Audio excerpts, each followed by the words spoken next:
I tripped up. All right, y'all. We here, Studio 56 podcast, man. We coming. Iron a couple things out real quick. I know what it is. Studio 56 podcast. Studio 56 podcast. Brought to you today by Real Liquor. Sponsored and inspired. By Real Liquor.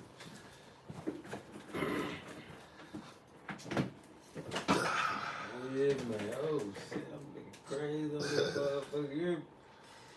God damn, son. I'm crying. Raw and uncut, man. Y'all know how we do it. Yes, sir. Yeah, man. I'm supposed to got my motherfucking hair did earlier. I'm gonna get it did tomorrow, though. About 10 o'clock, man. About 10 o'clock. Yeah, Shout out to the Studio 56 podcast, man. Y'all know what it is. What's up, world? We in here. Yeah, man. How y'all doing? Nice peoples. You did. And we back with another one. Hold on. I'm all over the Episode place. 71. 71. You feel me?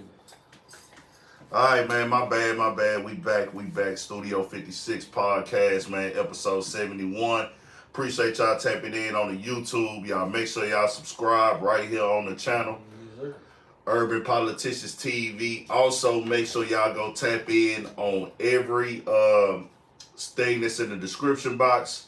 I'm going to start putting the links up to the actual apps also. So, Spotify, Apple, SoundCloud, anywhere that you can search the Studio 56 podcast, anywhere that you can put a search engine in for streaming, it's on there.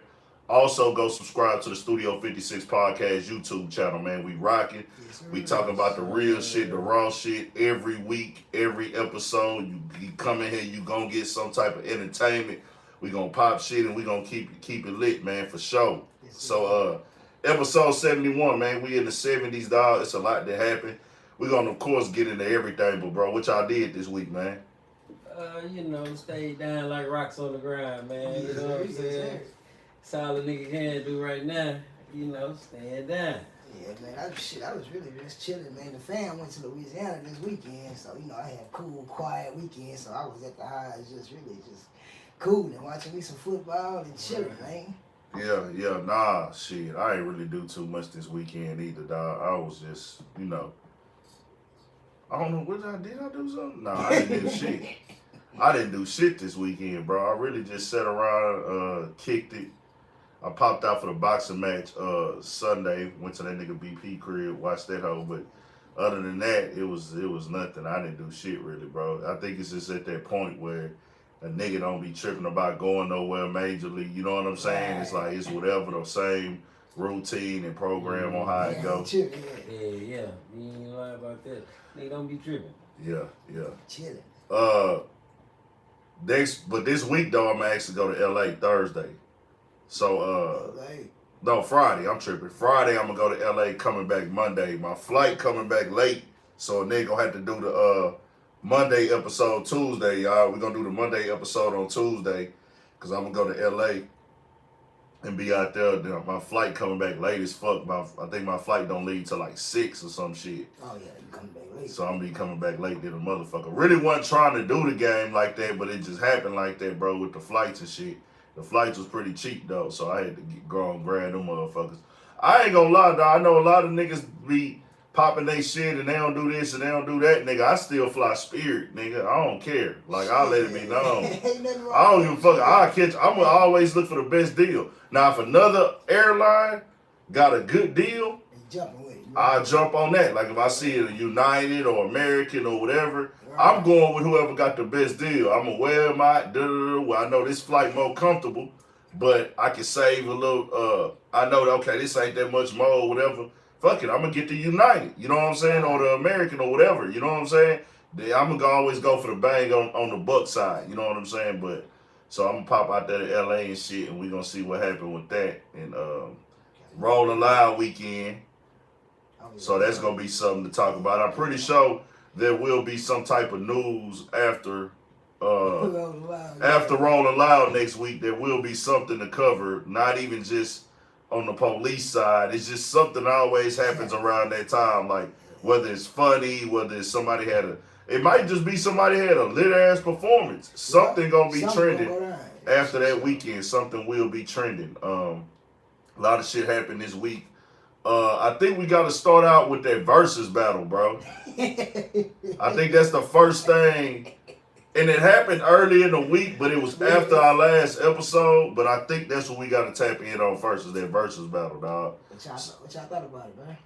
That shit was... I really thought it was a good battle. Not to cut y'all. I thought it was a good battle, man. Just busy, bro. But I enjoyed the battle, though. I watched the whole. I loved the Dolph tribute at the end. I watched the whole battle, man. It was one of them motherfuckers where it's like, damn, I forgot they had that hit.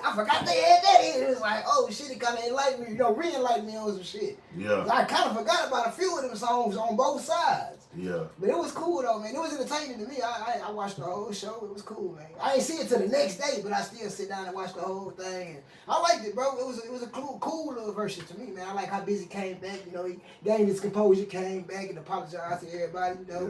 Which I still don't know why the fuck he went off. Did you have any predictions? You didn't have a prediction of who you think would win before it started? Yeah, I actually thought 3-6 would win before it started. I was always just saying, oh yeah, 3-6 got this.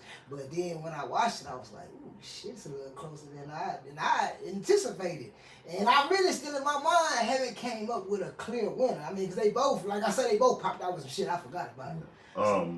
See, with me, in anything that I do, I know how to take, when I'm rating some shit, I will say, well, this is music that I like more, or da-da-da-da. I just always felt that I knew 3-6 Mafia would always kind of, go through. Shout out to D-Rock on the donation, man. Dog say, appreciate that, D-Rock. Busy need a therapist. Good looking, my boy. Appreciate the donation, D-Rock. Nah, Busy Bone cool, man. Busy cool, man. I'll tell y'all like this, and I'm glad Blue Oak said that. We'll get into that in a second.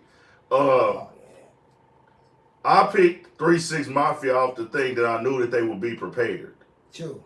Like, I could take, it's like they both got songs, both of their music was impactful on me growing up. Bone was more early on. Yeah. I got into 3-6 probably like, I was young still, but I got into them younger, but I know they had the longer career. They tapped in with our era of growing up in music, you know what I'm saying? If you like 28 to 35, really 28 to about maybe 40. I think that in your past, like your early teenage years or late 10, 11, 12, like them years, 3-6 Mafia started coming with it. You know what I'm saying? With even Link, especially from Houston, they was rocking with Lil Flip and shit like that. And he go a little bit early. They had Pimp C on Sipping on Some Serve. Yep. They had music that was directly like connected to our culture in Houston. So like we can connect with it more. So we connect. But I always fucked with Bone. It's just they was when the nigga was a young nigga. So it was like we was like an elementary maybe. Yeah. Earlier. On the brink of some middle school type shit. Yeah, I was earlier. I was elementary like a motherfucker. I remember being in elementary singing the Crossroads type shit. Yeah. I was young as fuck. So it was like they had a different era of rap and hip hop. But I felt like 3-6 had the longer career as far as what they was going to do and their impact. So going into it, I thought they would win. So I did predict that Bone would fuck something up. I'll be a whole ass nigga if I got to be there, bro. I say that like I did say Bone, somebody from Bone, or really I said Busy Bone, I ain't gonna even lie. I said Busy Bone is gonna fuck something up. These niggas they not gonna come on time. They gonna be unorganized. I really said this, I felt they would be Dipset. Now I don't think they was, you think they was bad as Dipset? Yeah, nigga, they had a fight.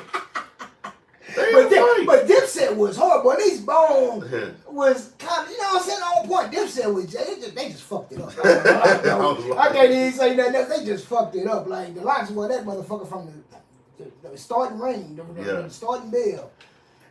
I felt like, I ain't gonna lie, there's 3 different types of battles, like, in all the top 3. The top 3 battles, and I want everybody to type theirs, and we did this the other day, but do it again, if you hear. Right. I said the top 3 battles is Locks versus Dipset, Bone Thugs versus 3-6, and then it was a Jeezy versus Gucci. That was the top 3. I can agree with that. I don't see all around execution, performance, entertaining, start to finish. Yeah. I gotta say Locks. True. Yeah. The Locks, the Locks and Dipset. Down. Anticipation on the edge of your seats. Adrenaline rushing. I gotta go with Jeezy and Gucci because we was waiting on True. And we knew that shit was coming. We knew it was coming. We just wanted to see how disrespectful Gucci Mane would get. We wanted to see Jeezy's reaction, what the crowd was gonna say, how people was gonna feel. So that was that. Then this one right here was just electrifying. The drama, the ratchetness, the bullshit. It was crazy. The entertainment. It was like on another motherfucking level, bro. And the whole time when you go back and look, now you see Crunchy Black dancing and shit, acting the damn fool. Did you see any of that shit, bro? Yeah, I seen some of it. I watched a little bit of it. That Crunchy Black was acting a goddamn fool on that motherfucker, bro. And I was like, damn, nigga, like, that shit was entertaining. I remember that shit, bro. Niggas on that gangster walking, man. Yeah, I'm talking about hard, man. And then that nigga, but after he threw the shit, he was like, they knew they was losing. When the nigga threw the microphone, and he's like, hey man, y'all ain't gonna be mocking me while I'm on motherfucking stage. That nigga was dead ass serious. And that nigga threw the motherfucking mic. I was like, oh, but they kind of set them niggas up for some bullshit to happen. I mean, I watched Busy Bone. Yeah.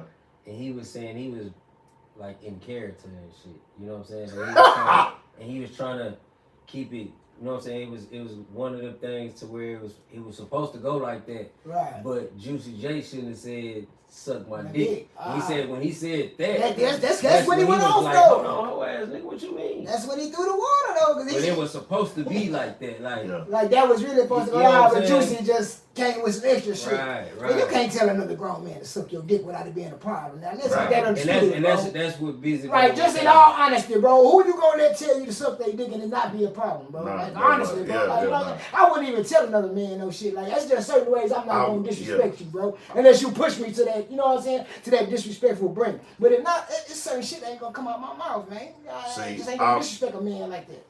And I pretty much think that what made Juicy J take it there was niggas anticipating him to do some fuck shit.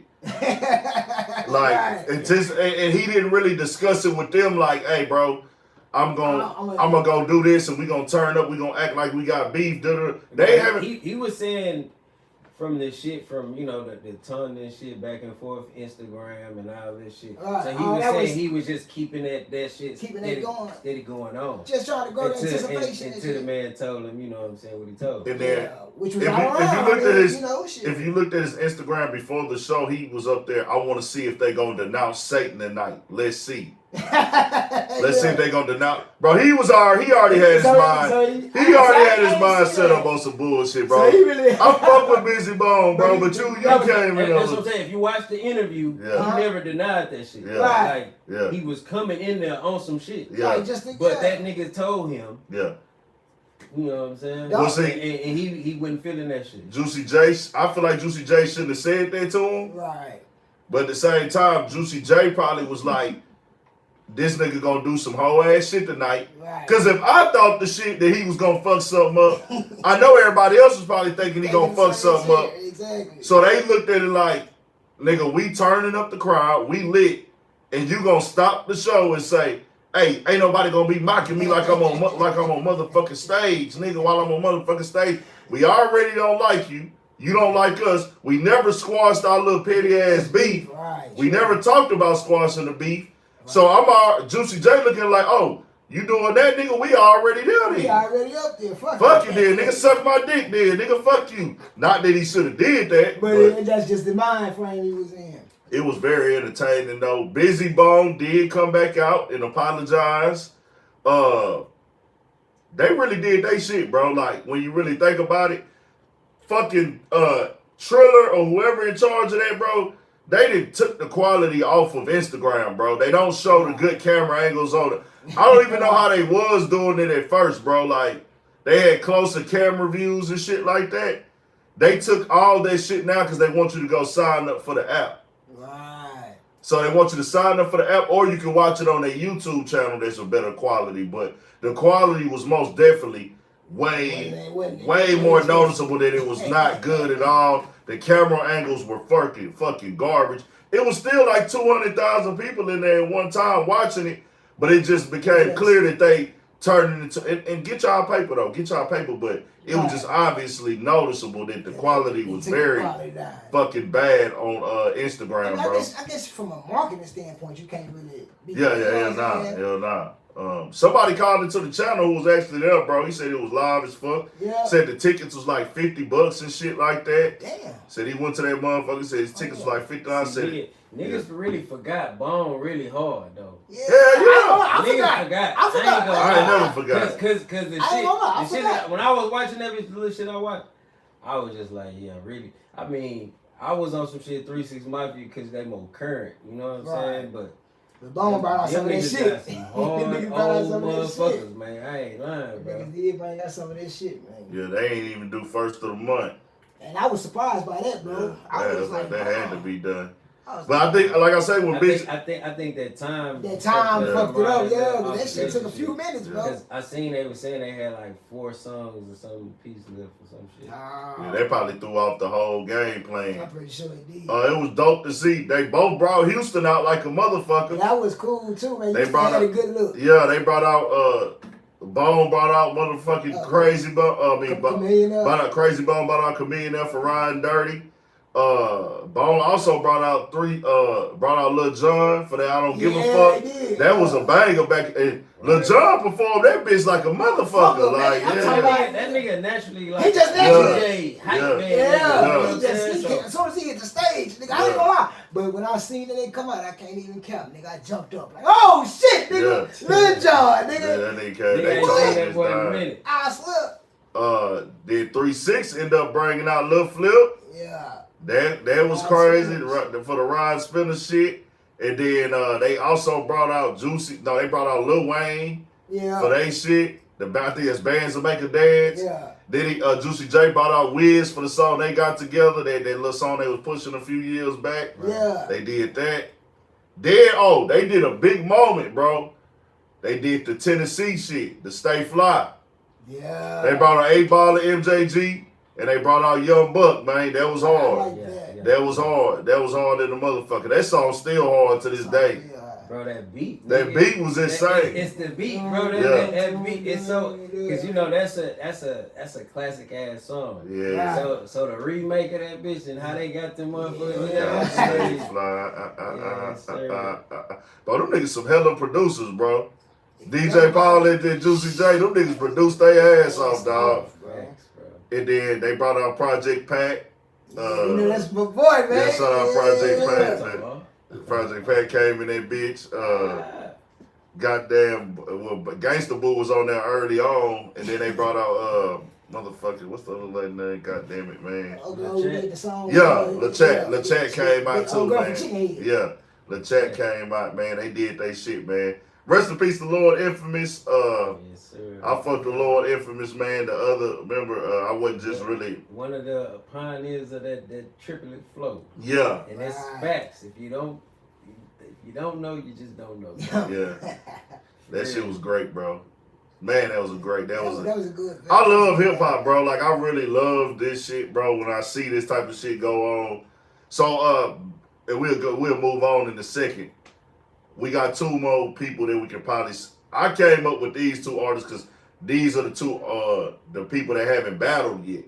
I think the best battle would have been T.I. and Ludacris for Atlanta after Jeezy and Gucci. Yeah, but we got Jermaine Dupri, who's been in talks of battling. Yeah. P. Diddy, I don't think P. Diddy would do the battle. Nah, he said he don't want nobody but Dre. Okay, Dr. Dre, but see, Dr. Dre not. Man. I'm talking about P. Diddy. Yeah. That'll be. Because he was like, he told JD like, you know what I'm saying? Oh, it's always stupid fat Joe. When that nigga say, he say your arms can't reach the guard or some shit. Some crazy shit he told that little nigga, man. You know what I'm saying? So he won't, and which I feel, Dr. Dre and P. Diddy will be hard because they got decades of shit. Decades, bro. I just don't see Dre.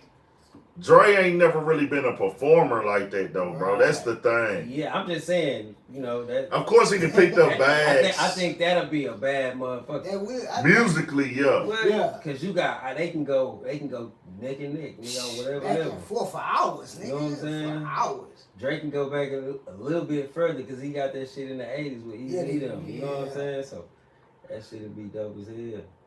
I just want to see. I'd rather see Jermaine Dupri because he's more of a performer, and then him and It'll be more entertaining. yeah, it'll be more entertaining than with Jermaine Dupri and Diddy. I can, They both like kept they shit up as far as being like in videos or being seen with the artists putting the shit together. Right. Dre just kind of fell back and was like, "Hey nigga, I'm already established. I already make hits. Tripping, Hey, I'm just gonna sit back and do what I do." Dre one of them niggas you ain't gonna see him, you just gonna hear him. Exactly. You gonna hear that nigga on everybody's shit. And he Exactly. do shit that niggas don't even know he do. You know what I'm saying? And of course, Kanye and Drake will be lit. We not gonna get them. I say Kanye and Drake. Boy. That would be insane. But we not gonna get them. They doing a Larry Hoover concert Thursday in LA.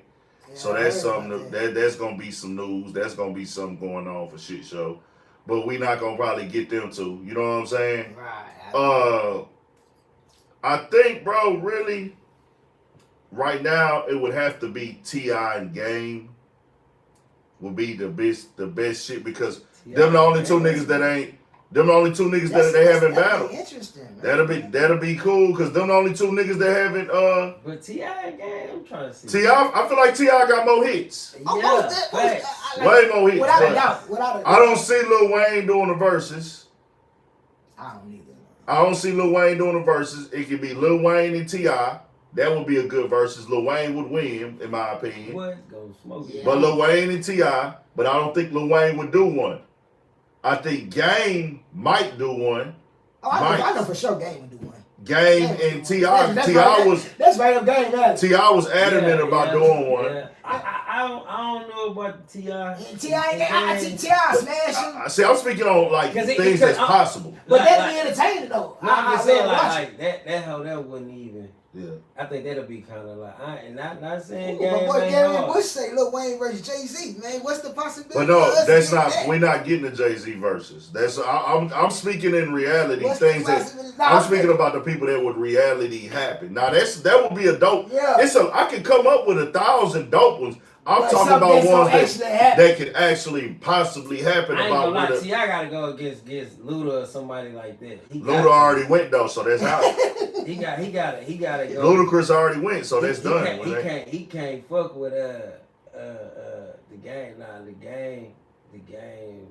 Nah, I think that'll be dope, bro. Cause the game got shit, but he ain't got the T.I. shot type. No, you don't got the T.I. type shit. Think about this is how we do. Yeah. You feel me? And then you hear Rubber Band Man and all this other. I mean, they be going back and forth. A little bit, but I think T.I. would edge him. T.I. would edge gonna him. fuck him up, man. Yeah. Gonna lie. But that high 50 energy, Cent, bro. 50 Cent doesn't want to do it already. We know Jay-Z not on this type of time. Right. That's them two. They out the way. Man, that'd be cool. Lil Wayne probably won't do this, so that's out the way. Somebody say T.I. and Boosie. Right. I was just looking at that like, no, you don't think so? No way. Boosie got some shit, man. Boosie is a legend. Boosie is got great. some shit. But Boosie does not have the catalog that touches the masses. T.I. catalog don't touch them. I mean, Boosie catalog. T.I. got national, worldwide hits, I might bro. disagree with you. Respectfully disagree with you on that. See, you're putting yourself in the South They say fans. Nelly versus T.I. Nelly already went. Yeah, Nelly did go, didn't he?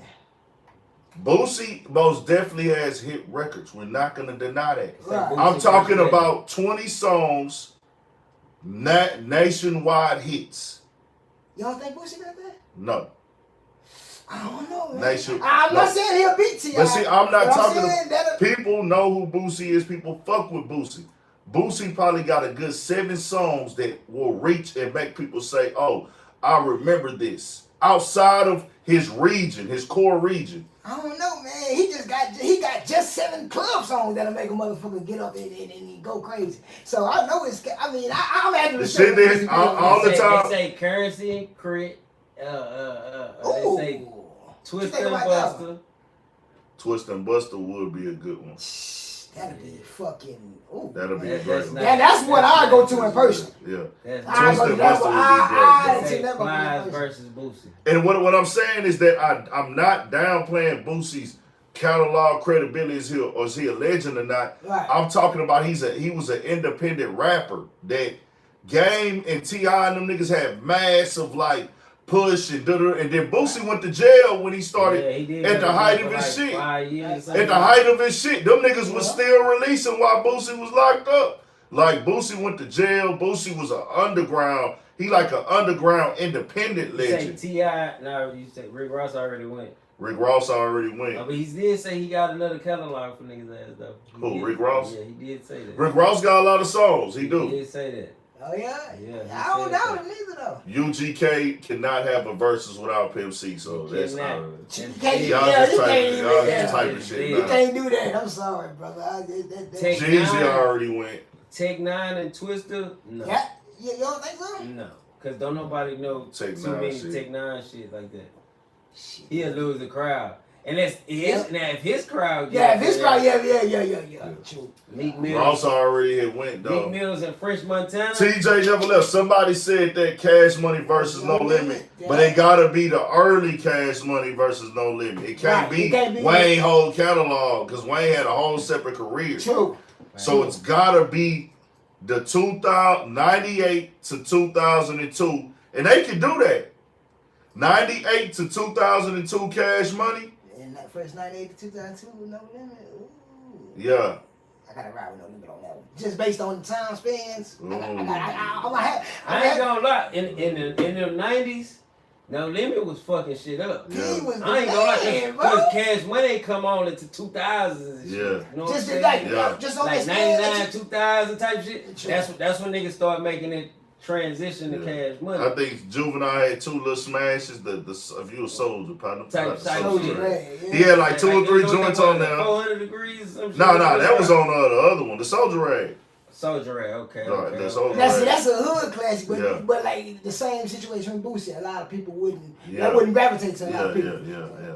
But it just be dope. BG was doing his He thing. was doing his shit. But they wouldn't fuck. They was not fucking with No, No they Limit. wasn't fucking with No Limit. As a whole record. They had New Orleans. Niggas in New Orleans will tell you they had New Orleans on lock. Like they was the niggas in New Orleans. But we talking about everything though. You know what I'm saying? Yeah, sir, they No Limit. I think that'll be a good one. Yeah. Sure. Hey, you know who used to be hard? Look, I seen his name. It made me think about him. That nigga Pastor Troy, bro. Yeah, Pastor Troy was a hard nigga, bro. I swear to God, He bro. no more playing He was doing his best shit. What? And he was going at P. Yeah, he was going right at P. You feel me? He's shooting at the tank, man. I'm talking about he wasn't doing no tripping either. Yeah. Gates versus Boosie. No. Yeah, I don't. No. But you know, we could go back and forth all day on that type of shit. Yeah, true. Because I mean. Yeah. I'm talking about the shit like people just throwing names out. I'm really kind of trying to say things that make kind of like music and time frame sense. You know what I'm saying? Right. Like I ain't just throwing out random things like random names and shit like that. You know what I'm saying? I do want to say also, man, rest in peace to Pimp C. The anniversary. I think 14 years. Is it 2007? 14 years. Bitch. 14 years, man. Damn, it don't even 14 Put it out in your ear hole. You dig what I'm saying? 14 years Pimp C been gone, man. 14 years. That shit is crazy as fuck, dog. Damn. Bro, say SUC versus Swisher House. 14 motherfucking years. Shit. I played that fucking interview that Pimp C had with Atlanta, bro, with the Atlanta Oh, radio. my. That shit is still fucking hilarious to this day, dog. Pimp Man, you wasn't niggas doing on no the East blame. Coast. Pimp C was When I going got to the plane in fucking... Atlanta, I gotta adjust my watch. Nah, for real though. Bro, could y'all imagine how crazy the game would be if Pimp C was still here today, bro? If Pimp C and Tupac was still alive, bro. Yeah, it'd be different. Pimp C and It'd be a Tupac. lot different. They say Flo Rida and Pitbull. It would have been lit to see Pimp C evolution and Tupac evolution, because Tupac would have been as wild as he was, like, you know what I'm saying? Right. Seeing him grow into an older nigga, like, You know, the older I get, bro, because, you know, niggas grew up in that era, so, Yeah. like, the older I get, and I be looking back, like, how young the niggas died and shit. yeah, It's like, damn, that nigga was, it's like, he really done all what a lot of niggas take 50 years to do, you know what I'm saying? Yeah. Shit. So it's just kind of like, damn, you know what I'm saying? What else would he really have done? You know what I'm saying? Like, I just feel like probably would have been way beyond music and movies and all that shit. You know what I'm saying? yeah. Like both of them niggas. I mean, I feel Influence like was they would have still been, you know what I'm saying, deeply rooted in the music. Oh yeah, but most definitely. I believe, yeah, man. Yeah. There would have been a lot of heavy shit going on. You know what I'm saying? A bunch of fat for your brain type shit. Yeah. You know what I'm saying? That's what I'm saying, that he was, I feel like they would have grown, because even Pac said out in one of his old interviews, you know what I'm saying, about how, like, they want you to be quiet, they want to try to keep you quiet in your early years, because you got all this energy, you got all this testosterone, and you got all this rebellious shit in the energy in you in your 20s is rebel, be hype, talk shit, fight, bullshit, be aggravated. But once you start getting into your 30s, that's when you start cooling down. You ain't gonna be vocal no more. You gonna go with the flow now. You like, all right, I'm off that shit now. So that's why he was so fiery. But he knew that as a 20-some-year-old nigga, like, this is the most energy I'ma have with this amount of knowledge I got. Let me let it go. Like, let me let it fly right now. So I feel like all that shit was that Pac shit would have been crazy if he was alive. But Pimp C was most definitely innovator, bro. And Pimp C was just talking about, like, unity and, like, record labels, how they was doing the business, how they want to keep us dumb, and how they want to keep us separated and didn't want rappers talking. You know what else though? Yeah. What I feel was a threat with Pimp C, because see, Pimp C, he had that influence. He can make a nigga read something. You get what I'm saying? And he was dropping some heavy books on boys. You know what I'm saying? I'm talking about some shit that like Behold the Pale White Horse type shit. He was dropping some heavy shit. So I feel like, you know what I'm saying, he would have been, you know, especially for our region, you know what I'm saying, the South, you know what I'm saying? It would have been some cool shit, man, for real, with Pimp C, man. Yeah. Nah, shout, rest in peace, Pimp C, man. Rest in peace, Pac. Fat Pat birthday actually was on December 4th. Also, rest in peace to Fat Pat, man. H-Time legend, man. Fat to the Pat. Trunks keep popping. You know what I'm saying? Shout out to Fat Pat, man. Shout out to the whole screwed up clique. Jay-Z birthday was December 4th. You know, people always show love to Hov on his birthday. December 4th was another day for somebody else, too. Oh, Chinks Drugs. Chinks. Rest in peace, Chinks Drugs, man. I fucked with Chinks, man. He was doing his little shit, bro. His birthday was December 4th also. Damn, it's crazy how rap be going, bro. Like, it's real life, though. This real life, bro. This is life. Like, it's just these, like, the people that are spokespersons for the culture, they live in normal human lives also. Yep. That's For true. real. Yeah, I don't know why people be trying to make them niggas out to be superheroes and shit. They just That shit crazy, normal bro. people with an extraordinary It's skill. like, cause look, you got people that go to church and shit every Sunday and shit. They getting told not to idolize this and that, but they leave that motherfucking cut on their favorite woo wop. You feel what I'm saying? And they be idolizing that shit. You know what I'm saying? Like, oh man, I want something like this. Oh, what she got on? Or man, that nigga there got. You know what I'm saying? True. It's just crazy how that shit be working. Well, you know what the idolization comes from? The art. Right. Because if a nigga wasn't an artist, a creator, you would just see him and be like, okay, whatever. But when somebody has a talent and it's an art form, it's kind of like, it's hard to, just like people can look at the preacher as an art, like, because people judge a preacher off of how good he preaches. True. So that's an art form where he's telling you don't idolize this or that. But at the end of the day, it's like you'll go fuck with another preacher if you feel like he can paint the art better. And he'll be the person you'll follow as opposed to just being like the rapper. Right. They gonna follow a rapper who paint the better art. And see, that's why I be like, it's just weird as hell. You know what I'm saying? Like, it's just weird. That shit is weird because they tell you this, but you naturally gonna do that. You know what I'm saying? Thanks. So, yeah, it's just everybody want a little bit of entertainment, man. It just is what it is on that note like that. That's just how the game go with this shit. Shout out to all the legends, man. I want to see more verses. Let's turn them up some more. Yes, I get excited when the verses come, especially like 3-6 and all of them, man. They didn't put a lot of good verses together for sure. So did y'all see how that nigga Swiss Beats was talking shit? oh yeah, Swiss Beats was on one. He was talking mad shit about niggas making me wait. You know what I'm saying? I'm gonna make y'all wait to get your money. Yeah. Niggas ain't did no show in 20, what he say, 23. Basically, he feel like he giving niggas an opportunity to make a big, huge bag. And these niggas ain't showing up on time. They unorganized. It's kind of like, it's kind of a form of lack of, what would you call it? What was the right word for that shit? Lack of preparation, lack of dedication. How the fuck I can't remember that word, bro? Niggas. Gratitude, not gratitude. This one, appreciation.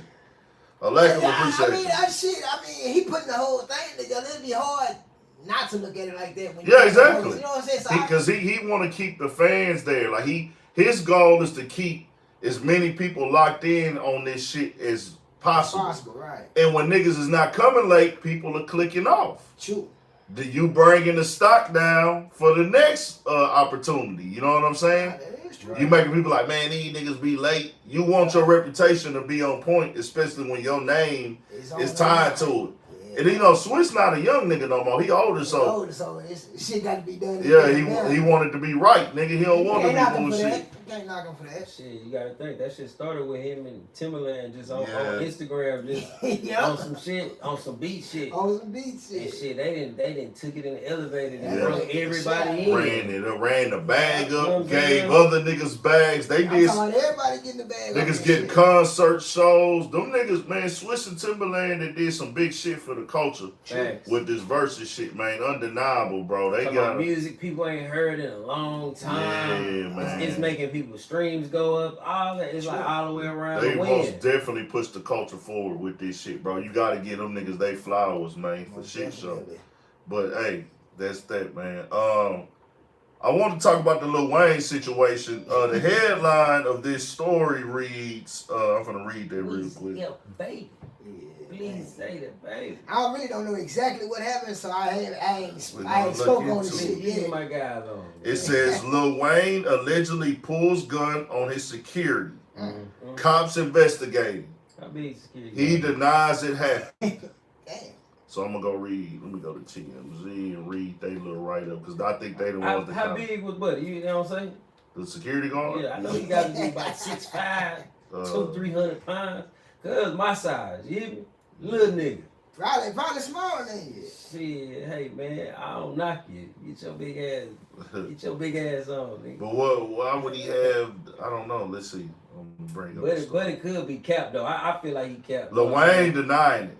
I feel like Buddy capped. It's alleged. Let me read it correctly. Alleged. It says he too big, bro, for that little nigga to leave a mark on him. It says Lil Wayne allegedly pulled an assault rifle on one of his own bodyguards during a dispute at his home, and now police are looking into the incident. Law enforcement sources tell TMZ one of the rapper's guards told cops he and Wayne got into a fight at Weezy's Hidden Hills Manch, California home, and cops say they were told the altercation escalated to physical violence and a brandished firearm. We're told the guards claims Wayne told him to get out of the house after the initial dispute, but the guard went to the bathroom first and he claims that Wayne dramatically escalated things. We've spoken with the source close to Wayne who strongly denies the incident even happened and tells us Wayne doesn't have a gun. That's not, however, what the guard told cops. Our sources say the guard claimed Lil Wayne pulled out an AR-15, and that's when the guard booked it out of the house to the gated community's guard shack where he called the police. We're told cops went to Weezy's place to get inside the story, but he was already gone. The guard told police the fight started with Wayne accusing him of taking photos and leaking them to the media. Oh. Other law enforcement sources involved in the case tell TMZ cops have issues with the guard's story, and they say he did not have any marks on his body or injuries from the alleged physical confrontation. We're told the guard also does not want to press charges against Wayne, and while police have doubts about some of the allegations, they will nevertheless investigate. We reached out to Wayne's camp. So far, no word back. Now, that's coming from TMZ. Well, like I said, the man probably about 6'6", 300 pounds. Wayne like 5 foot, what, 2, about a good 120. Yeah. You know what I'm saying? So weird. Bro, you too big, man, to be pressuring on that little nigga, man. Get your big ass on up out of here, bro. Nah, true. You know what I'm saying? And then on some shit, it's like, shit, if you so many, well, I don't know where they was at, but I know a lot of places it's something like if you wait or you too big of a person fucking with another person, like you all the way in the wrong anyway. Right. You know what I'm saying? You ain't even had no goddamn, you know what I'm saying? You ain't had no marks on you. What this little nigga gonna do? He did what he was supposed to do, allegedly. You know what I'm saying? Get your big ass on, bro. You wanna act like a hawk in this motherfucker? I'm gonna tone your ass down. You feel me?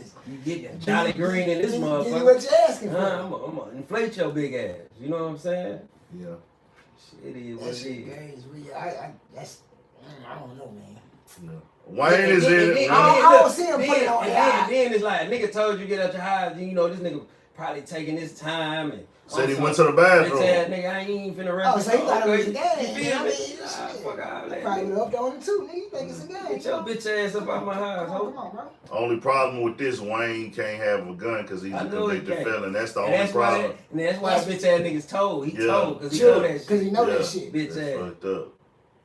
Shit, Big old punk. He don't need that nigga to Yeah, bodyguard you, man. He a snitch anyway. You brought that shit on yourself, bro. Like, y'all got in the fight, just go ahead and leave. But I do understand in that moment tempers are flaring and shit like that. But if you stay to try to prove a point in an altercation, bro, I like then you don't need to call the police. Bro, I like to think about it, the Green Mile. Nigga, remember Michael R.I.P. man, Mr. Duncan, man, but big nigga like that. Yeah. That's all I'm thinking about. Get your big ass on, bro. And that's you what I'm leaking saying. pictures allegedly. When you cannot, when you decide to not move out the way of the situation because they told you to leave, Right. and then you go to the bathroom, nigga, you can hold the bathroom till you get out the neighborhood of the store. You chose to stay there to prove a point. Facts. That mean calling the police is out the question now, bro, because you Right. you deborn. Don't do that.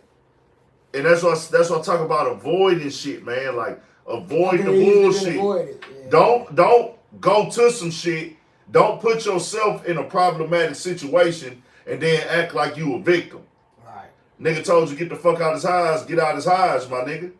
No, Now if you stay there, that means you're trying to prove to that nigga that you not a hoe.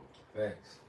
Yep. And that means you willing to take it to where it gotta go. You not trying to. So that means if you want to prove you not a hoe, you can't call the police. Simple and plain. Facts. If this did happen, this is all allegedly. Right. Lil Wayne Mike didn't even do none of this shit, bro. Facts. So now I seen somebody say, and this wasn't even on the docket, but I do want to talk about this. All right. Somebody said that Wayne spoke out for Donald Trump.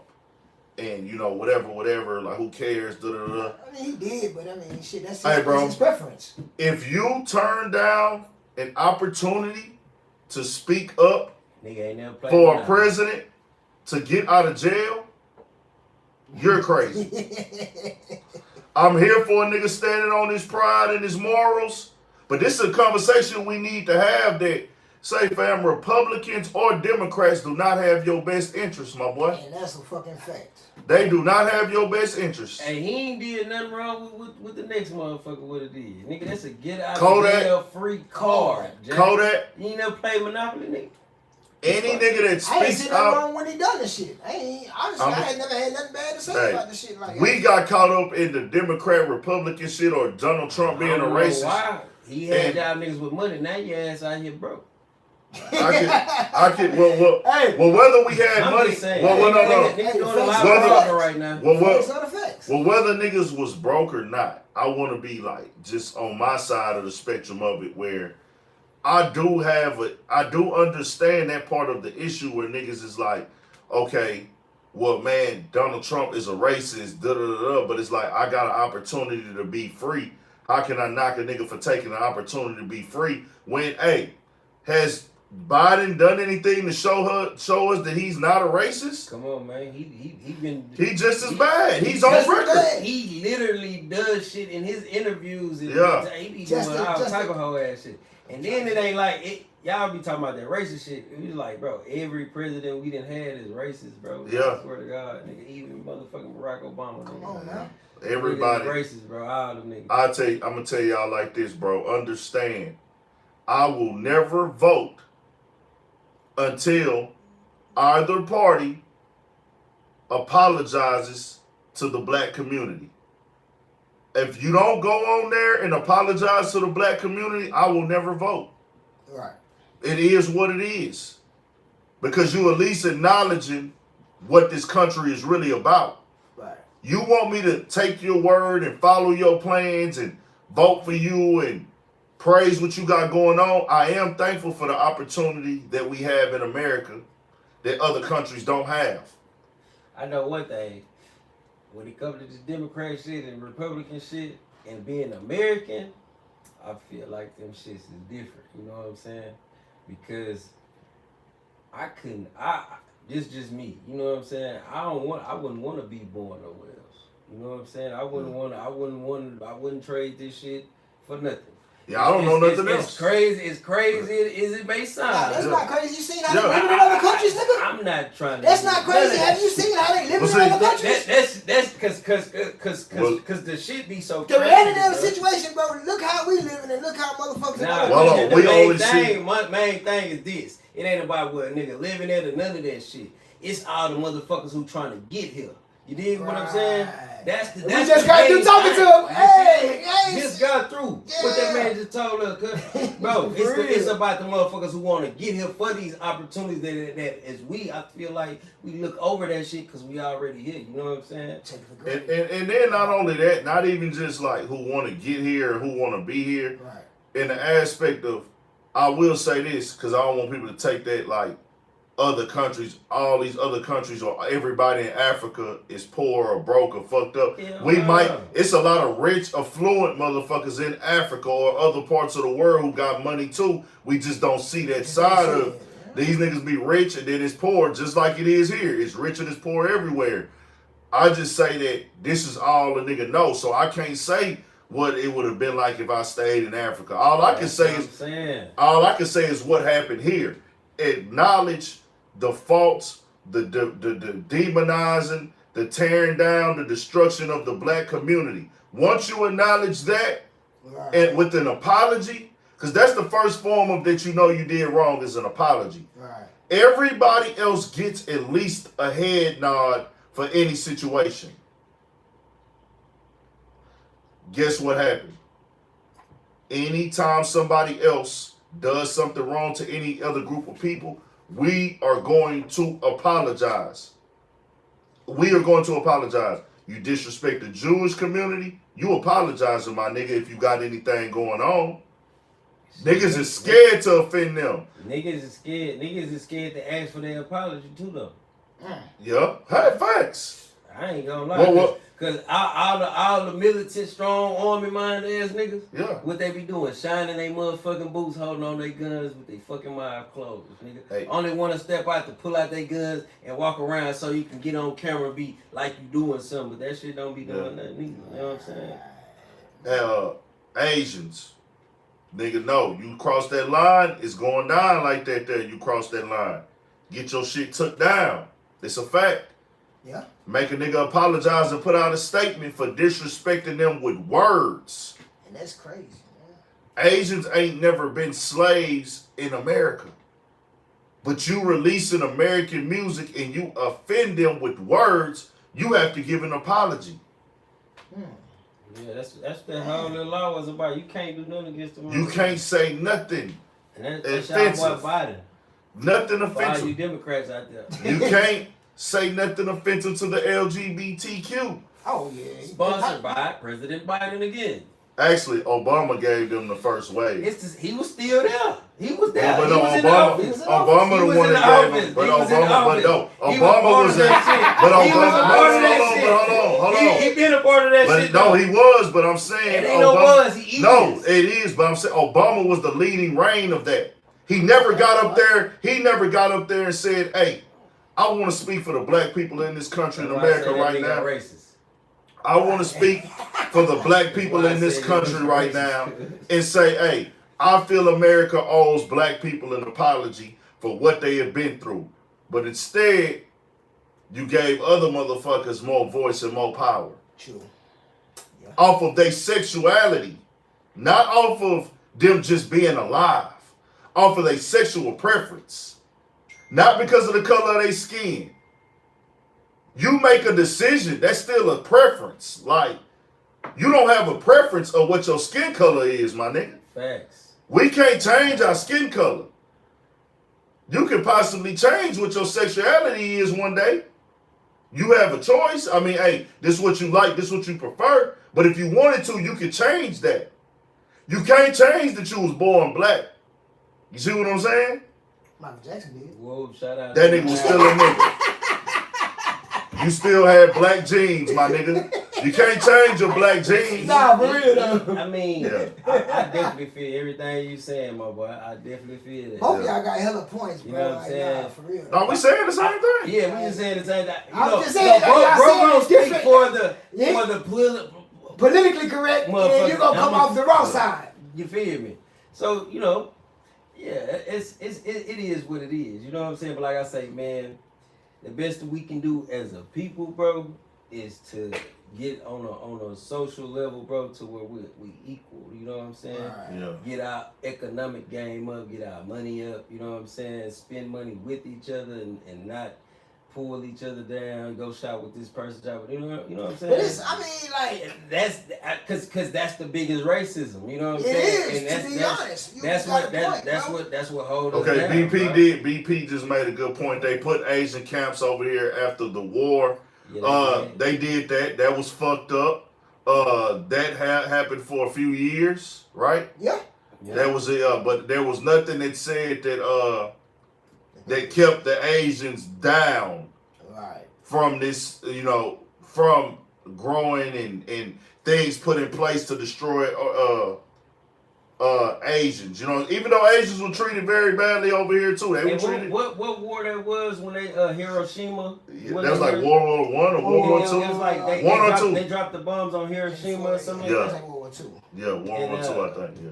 Yeah, man. Asian, I mean, don't get it twisted. They went through that shit, Asians too. Been through that shit. They've been through that shit. Facts. I mean, I feel like every race, That's been through that shit of bullshit. you feel me, especially in America, because you got to think at certain times, bro, when you had certain Irish communities, certain Italian communities, and you had black communities, and you had this, and motherfuckers used to be tripping back then. You know what I'm saying? So it's pretty much still, you know what I'm saying, the same. It's just more of a, I think, the younger generations are, you know what I'm saying. Yes, sir. The younger generations, they definitely doing their thing. You know what I'm saying? This is what the world has come to now, bro. This is what the world has come to on IG. Yeah, man, it's crazy. Crazy as fuck, boy.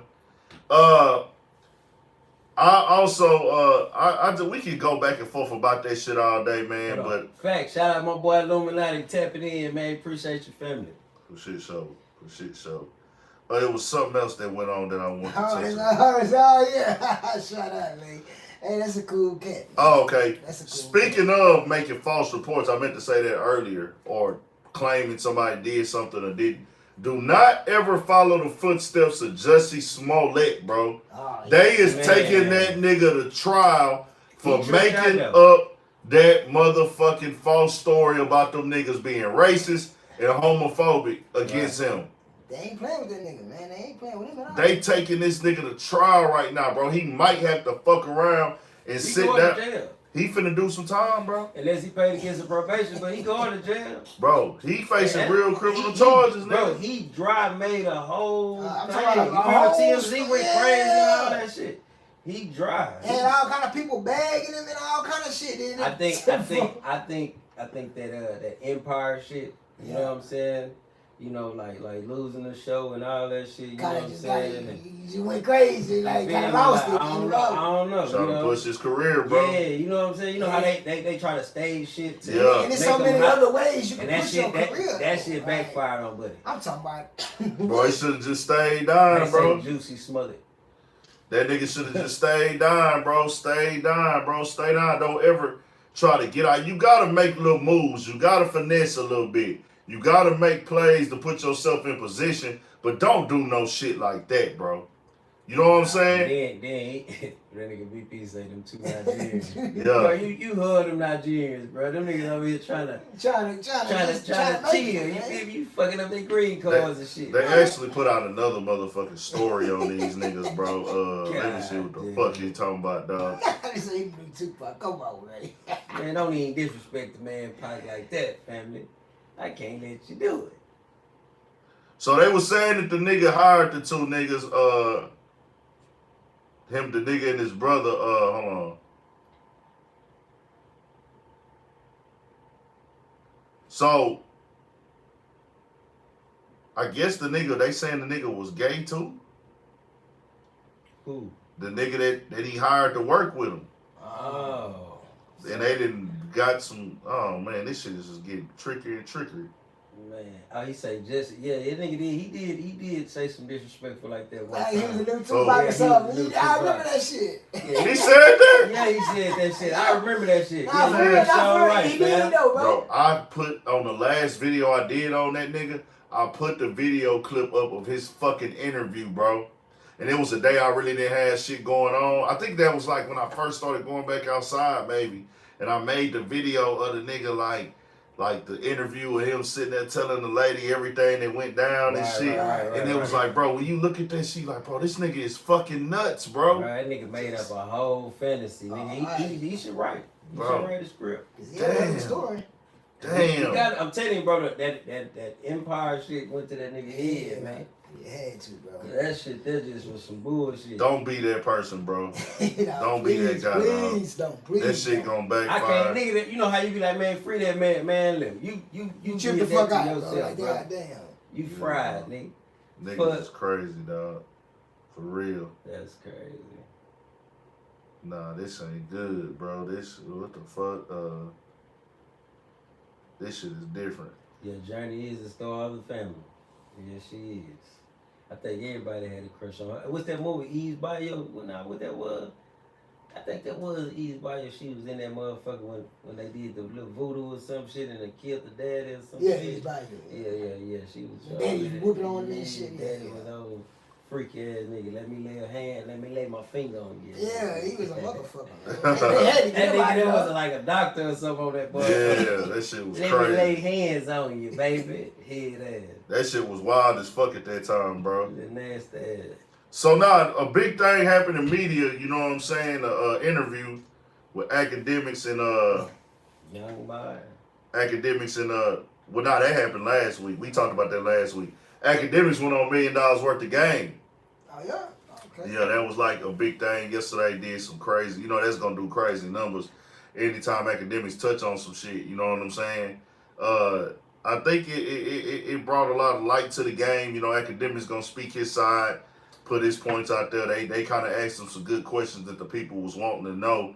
And really looking at that, like that part, like Wallow and Gilly did bossed up a level of a podcast that became an important thing in this culture for sure. Oh yeah. And started out, just really kind of talking and then took it to the level of what they doing now.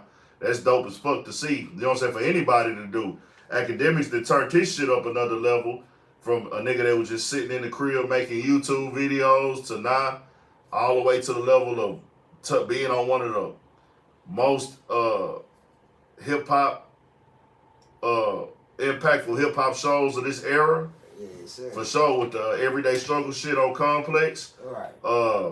And then now, running his own podcast, running his sack up, getting his bag up, and turning all the way up to another level to where, everybody follows him in the culture, whether you like him or not, in some form or fashion.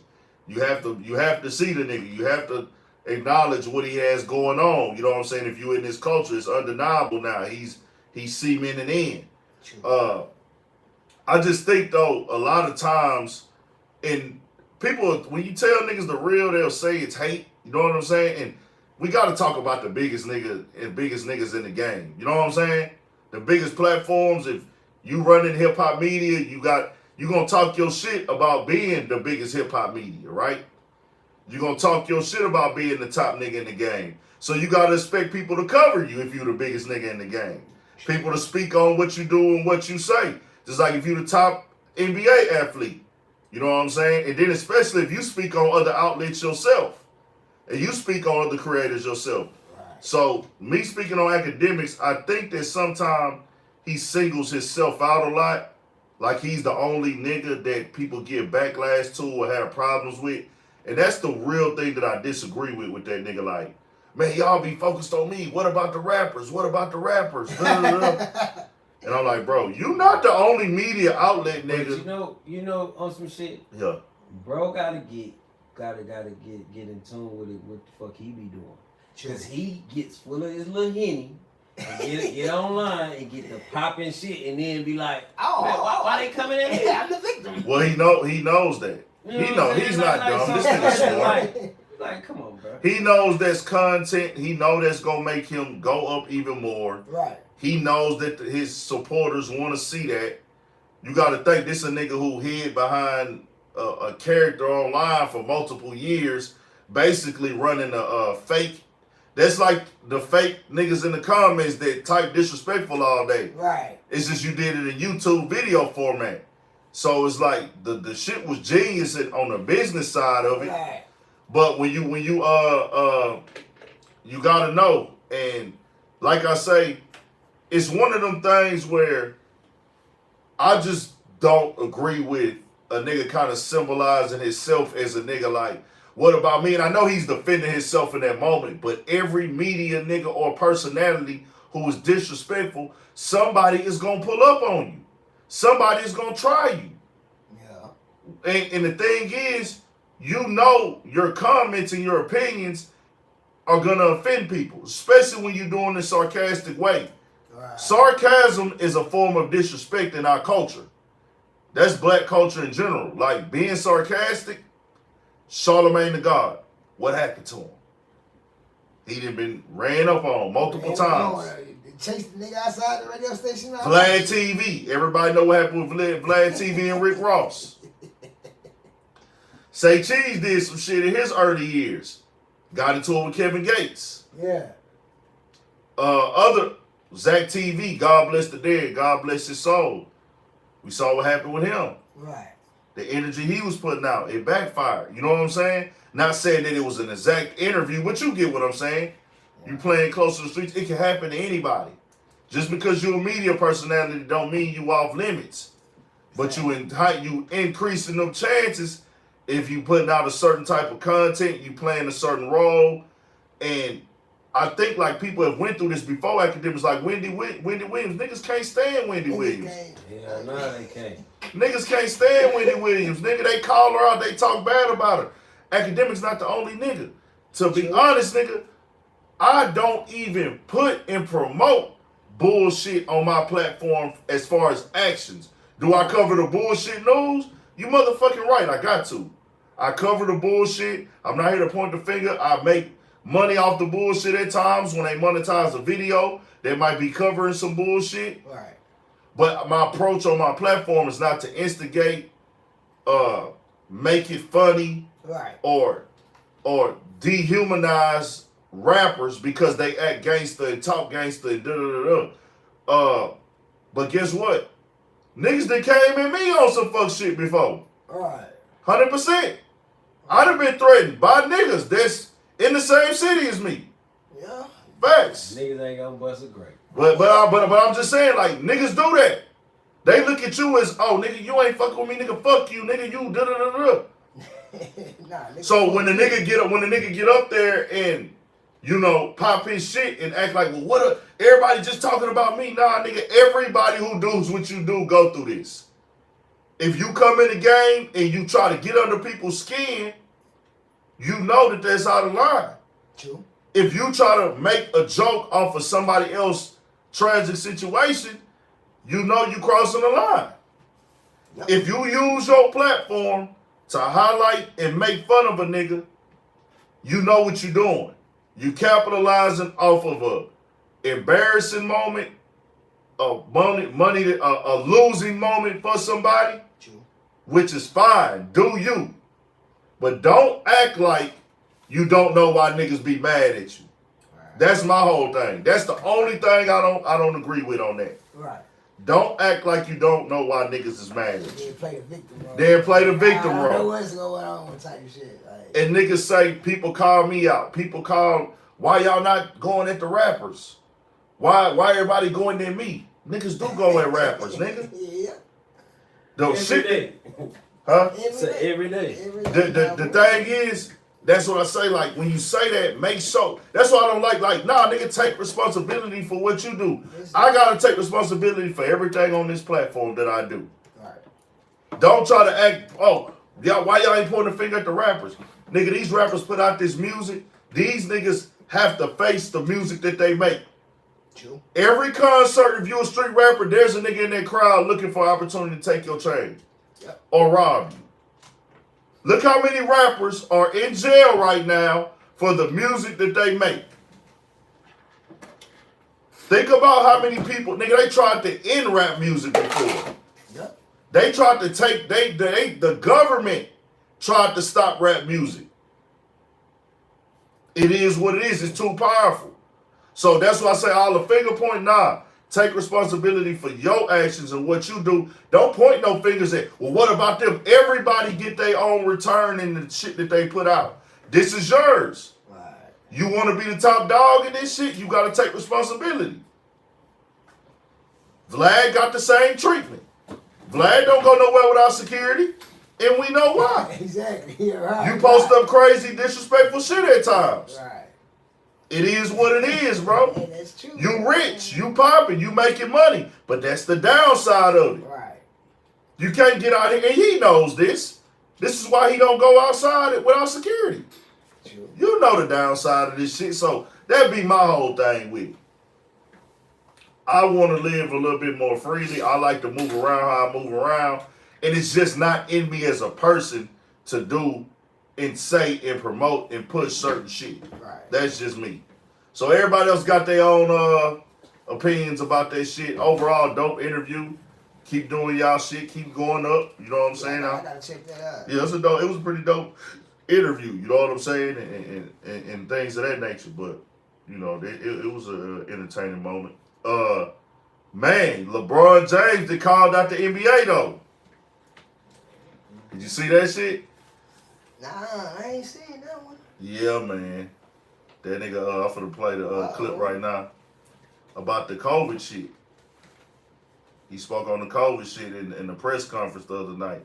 I be hating when I miss these type of topics. This shit that I actually would want to do a video on, bro. Right. I wonder how that slipped by me. Damn. Yeah, it didn't really get a lot of steam, but here you go. Right.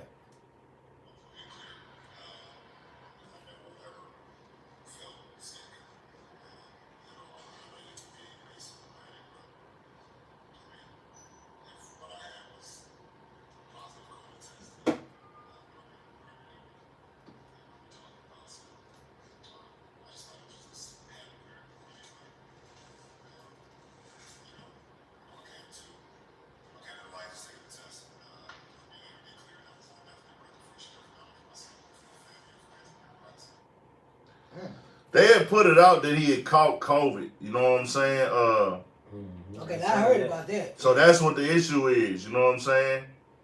he didn't have COVID, is what he's saying. Uh-oh. So he said during the press conference, hold on. He got put in the protocol. He said they should have did a follow-up test. Right. That COVID shit is driving the sports world crazy, man. Yeah, he said he had to, this is what he said. During the press conference, he said usually when you have a positive test, they'll test you right away to make sure. There was not a follow-up test after my positive test. It was straight to isolation, and you've been put into protocol. That's the part that kind of angered me. I had to figure out a way to get home from Sacramento by myself.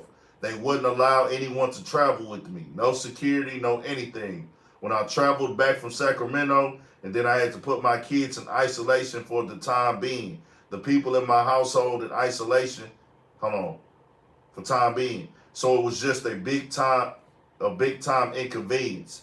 That was the anger part. So, I mean, I don't know. LeBron is LeBron. LeBron already set in stone. And, you know, we was having this big debate with BP Pops last night about they don't have answers for COVID. They don't. They don't have no answers. There is nothing, and as long as they don't have answers, why do they act like they have answers? That's the thing that I don't agree with. See, it's all about control. It's all about control, bro. Right. Yeah. That's all that shit about. It's control. If you don't have answers, you don't have answers. It is what it is. It's not like we on some shit where we saying, if I have a virus and there's nothing that you can give me that makes a virus go away, you don't have the answers for it. And you know it's funny, bro. The order of chaos. That's what I feel like. On this with this COVID thing, it was supposed to be some shit like that where they can come step in. Oh, we got the vaccine, but it got out of control on some shit, and they just can't grip. You know what I'm saying? They can't catch the grabs of this motherfucker. Man, they never will. They don't have a cure for it. If you don't have a cure for it, you don't have the answers. We can shoot, because if I go get a shot and I can still catch it, that means that's not an answer for it. Fucking right. Whether the variants, and I know a couple people when they got the vaccination shots and still caught the shit. Like, exactly. You know what I'm saying? So we all do. We all know people. So when I seen that, I was like, alright, it's some bullshit in the mix. Which I knew it was some fuckery going on from the jump. Fucking with my boy Pookie, you know, he gonna keep us laced up. Yeah. But when I saw that, I was like, damn, bro, did you get vaccinated? He like, man, shit, yeah, I thought I did. Shit. And I said, oh, it's some real bullshit in the mix. Yeah. And, you know, I feel like... And I ain't gonna lie, though. Catching COVID, as much as I hated it and didn't like it and don't ever want to catch it again, I could say this to everybody watching this video. COVID, the good side of me catching COVID, the small good side, was it showed me that I have a real support group. Because everybody was on this motherfucking, like, DMing me and asking me where I was and man, and where you at? Niggas was going in other videos like, hey, where you at? Nigga, like, damn, nigga, where the videos at? Where the videos at? Right. And then it's so crazy because right after COVID, I had one of my biggest times on YouTube as far as growth and views and everything like that. For the next couple, like 3 months, it was on fire. Like, I was turned up and I was like, yeah, nah, this is lit. This is popping. Like, it was like I went through that for a little bit. Then afterwards, I was able to bounce back into something completely different, man. So that's, hey, but COVID is a motherfucker when you catch it. Hey, I was just finna say, speaking on some catching that shit now. Yeah.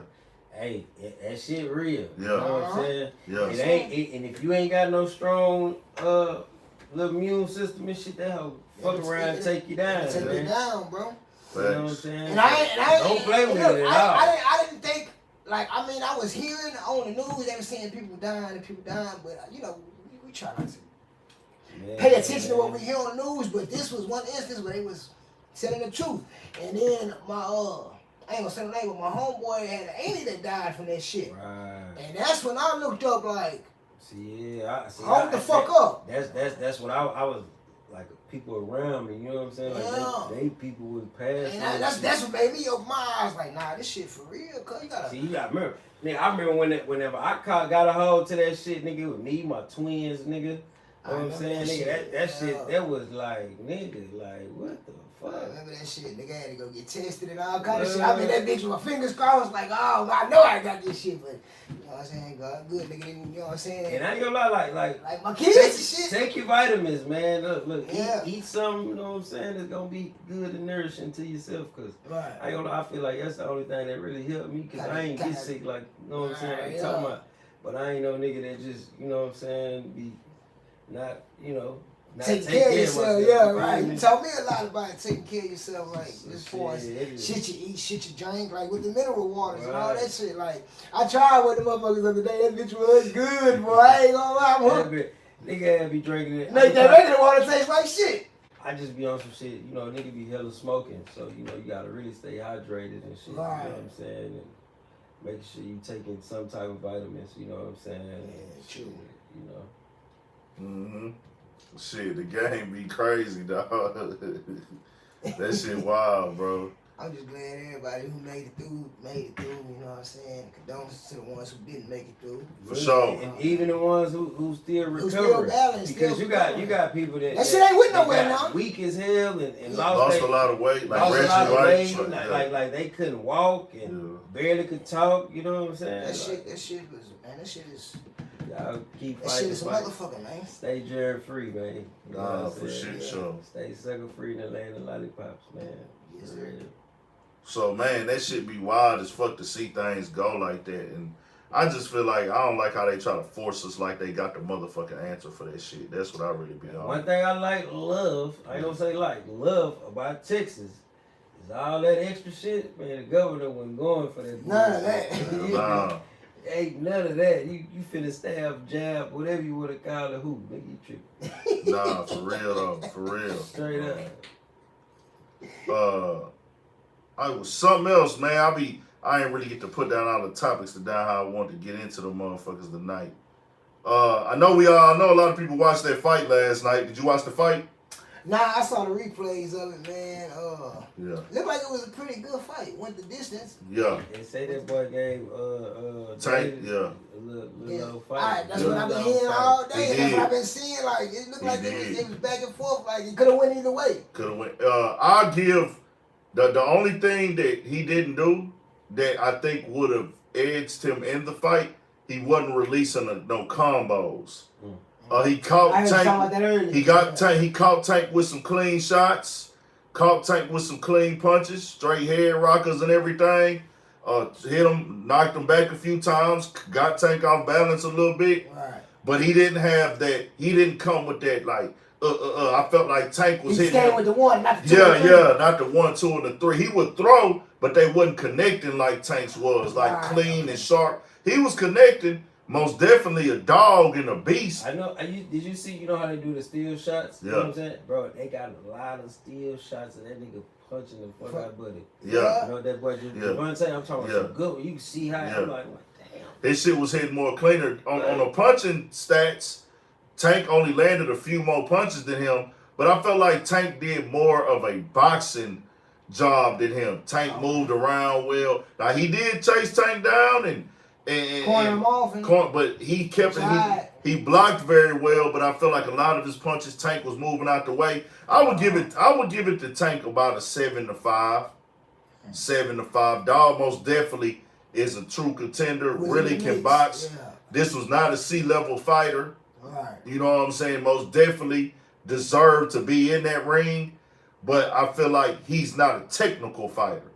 Gotcha. When I say technical fighter, meaning he's not going to be able to come in 3 or 4 months down the line and have a game plan to where, hey, I know how to move my footwork and I know how to cut the ring off here. He's going to come in here with that same style of, hey, I got heart. Let's brawl, nigga. I got heart. I'm a soldier, and I'm not gonna give up.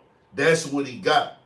But the actual talent, Tank got more talent than him, more speed than him. So when you do that, and when you go for that rematch, that's kind of like your disadvantage that the technical boxer can make technical adjustments to fight you. Yeah, So when they make the technical adjustments, hey, I know how to cut that shit off. You know what I'm saying? I know how to move around. I know how to, hey, lock you down after I get my punches in real quick. But it was a real physical fight.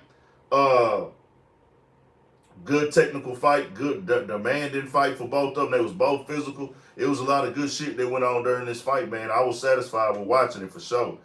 And I like the fight when they go to the end of the cards and niggas don't really know for sure how it's gonna go. You know what I'm saying? Yeah. Because Tank damn near knocked everybody out.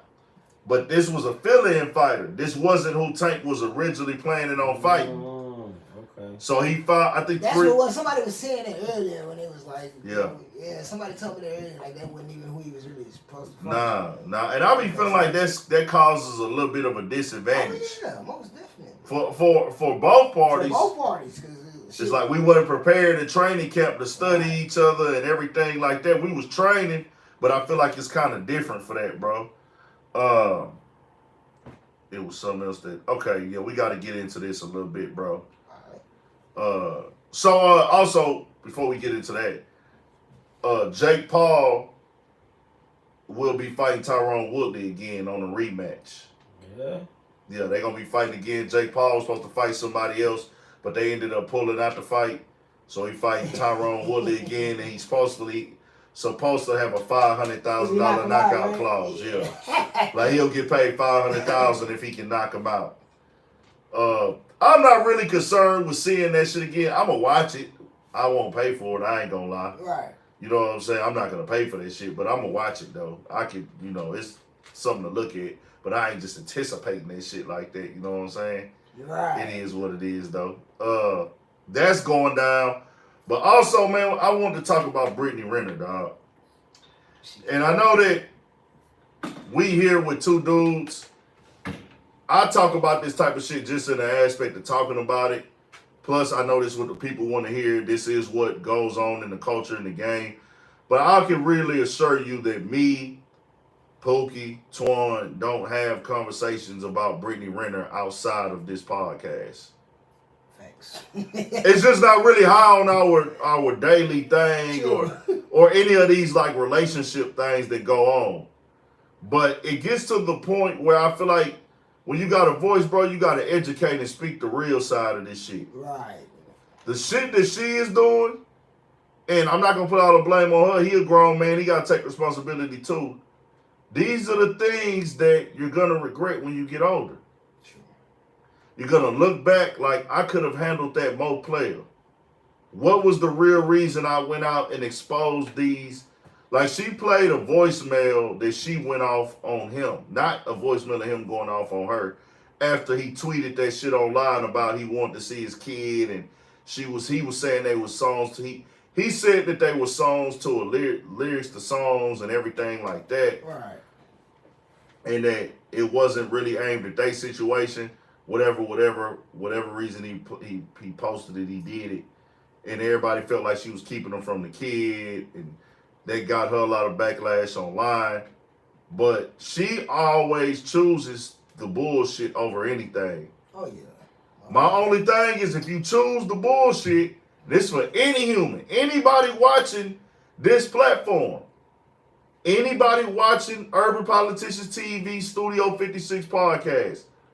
Do not choose bullshit and then look for sympathy. True. Don't display bullshit. Don't promote and push and push real life bullshit and then think people are gonna feel sorry for you. If anything, you're gonna make people not like you. Now, if that's how you get your money, you gotta take the good with the bad. The good side is gonna be you're gonna get fame, you're gonna get clout, you're gonna get booked.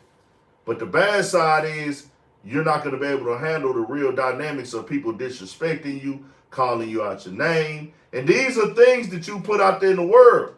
So I said in my video that I felt that, man, she got issues off the strength that the way she was brought up and disciplined and her lifestyle. So she's angry, mad, emotional.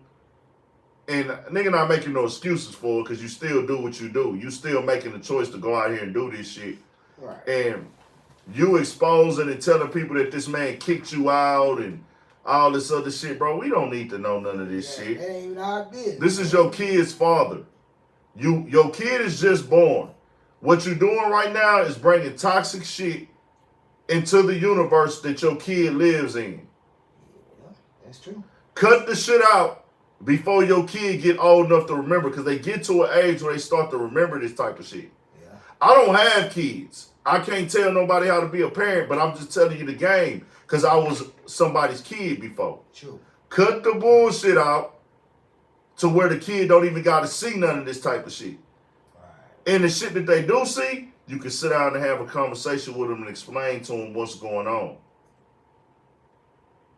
But people, nowadays, they raising their kids to be open to all this other shit that's going on the world and all this other bullshit. You got motherfuckers out here, I don't know, full-fledged porno stars and shit with you got all this shit going on, man. And like I say, just know, would you want that for your kid? Have those discussions if you don't want your kid, because I don't think nobody wants their kid to grow up and be a porn star. Hey, you know what's funny? I ain't gonna lie. Man, I don't know the girl situation. You know what I'm saying? Because a motherfucker make you know what I'm saying, some shit seem way worse than what it is. You know what I'm saying? Growing up and shit. Yeah. They be old attention getting assholes. You know what I'm saying? Mm-hmm. So I don't really know her situation. I feel everything you saying. You know what I'm saying? But at the same time, bro, you got to take accountability for yourself because you're grown. You know what I'm saying? Like, despite what you learned as a kid, because you got the choices to make, the choices that you want to make in life. You know what I'm saying? Like, you get grown, ain't nobody tell you jump on that camera. You can't blame that shit on your parents or your upbringing or none of that shit. You wanted them in, so you did what you had to do. You know what I'm saying? Right. And it just be tripping me out, because have you ever met a girl, bro, and she tell you some crazy shit, but then when you meet up people, you be like, bitch, you lying. Bitch, why you go out there capping? I know these people wouldn't treat you fucked up like how you be trying to make it seem. You know what I'm saying? Yeah. But I mean, I don't know. You know what I'm saying? It is what it is. You know what I'm saying? I hope she get her shit together. You know what I'm saying? For the sake of that child, and the baby, you know what I'm saying, make the right decisions when the baby get older. You know what I'm saying? Yeah. True. I mean, shit, you can't stay up on the rock forever and up on that motherfucker, you know what I'm saying? Yeah. So shit, you gotta take accountability, bro. 100%. And that's just being real. And she gotta take accountability, man. Like, you at the age you at, who you choose is your partner. Yeah, you feel me? Who you choose is your kid's father. Who you choose is who you wanna fuck with. Like, you gotta take responsibility for that. So all that. For her to, go on this type of tour and promote it and push it like she ain't did nothing wrong, is kind of like, nah, then get on there and act like you the motherfucking victim and all this other shit like that, bro. That shit I don't be cutting for that shit, bro. Yeah, that's what I'm saying. And then to hear you compare. That shit ain't player. Yeah, to hear you compare your relationship situation to like, Jay-Z and Beyonce, knock it off. They're fucking married. They're fucking married. Like, they have a family. You talking about Future and these other girls he talked to. They don't have kids together. And the ones he do, oh well, they together. Or they not together, oh well. But if they get backlash, they get backlash. You trying to act like, once again, everybody just tearing you down like you getting singled out. You are not getting singled out. Don't do fuck shit, and then when you receive backlash for it, start trying to point the finger at everybody else. I hate people who do that. Playing that victim role. I hate that victim role. When you know what you're doing, you capitalizing, making money off this shit. That shit is lame as fuck to me, dog. Like, whatever. But Deion Sanders had to come to the college and speak, which you can't give me no game, little mama. You can't. I mean, I was really trying to figure out like what was the point? You know what I'm saying? Like, to not run into a bitch like this or something. Yeah, like, don't talk to a bitch like me. Knowing Deion, ain't no telling what he had going on with this. It's like, well, nah, he like letting her tell her side of, like, just telling them some shit like, you know, you want to talk to somebody like me because I'm Brittany Renner, you know, da-da-da-da. And I'm like, bro, at the end of the day, like you, bitch. That's what I'm saying. Exactly like, I don't want nobody close to you. This is the type of girl you don't want. Nah, that's for real. She's not smart. She said in an interview out of her own mouth she signed a non-disclosure agreement to fuck with some superstars or some niggas that got names, right? Do you know how much manipulation that is? It's a lot. Because a non-disclosure agreement means that if you reveal that I slept with you, that I can sue you. But if you're not rich, what am I suing you for? And if I sue you, that means that I'm admitting that this happened. So I can't get no money from you, and I'm admitting this happened. Why would you sign the non-disclosure? You signed it because you lost. You don't have any game.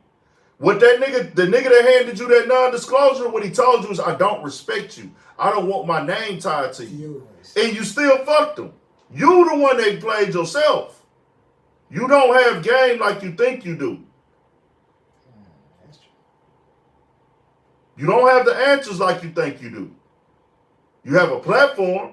Right. You rich. Well, I don't know if you're rich, but you making more money than me, I would assume. A lot more money. But just because you got clout, you got fame, and you look good, don't mean that you got the answers. True.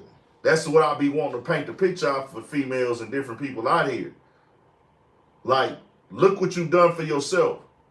You went on these 5 interviews, exposed all of your personal information now. Yep. That's just what she did. Everything going on. Putting you and your baby daddy business out there. This is still your kid's father. You out here arguing online with your kid's father. True.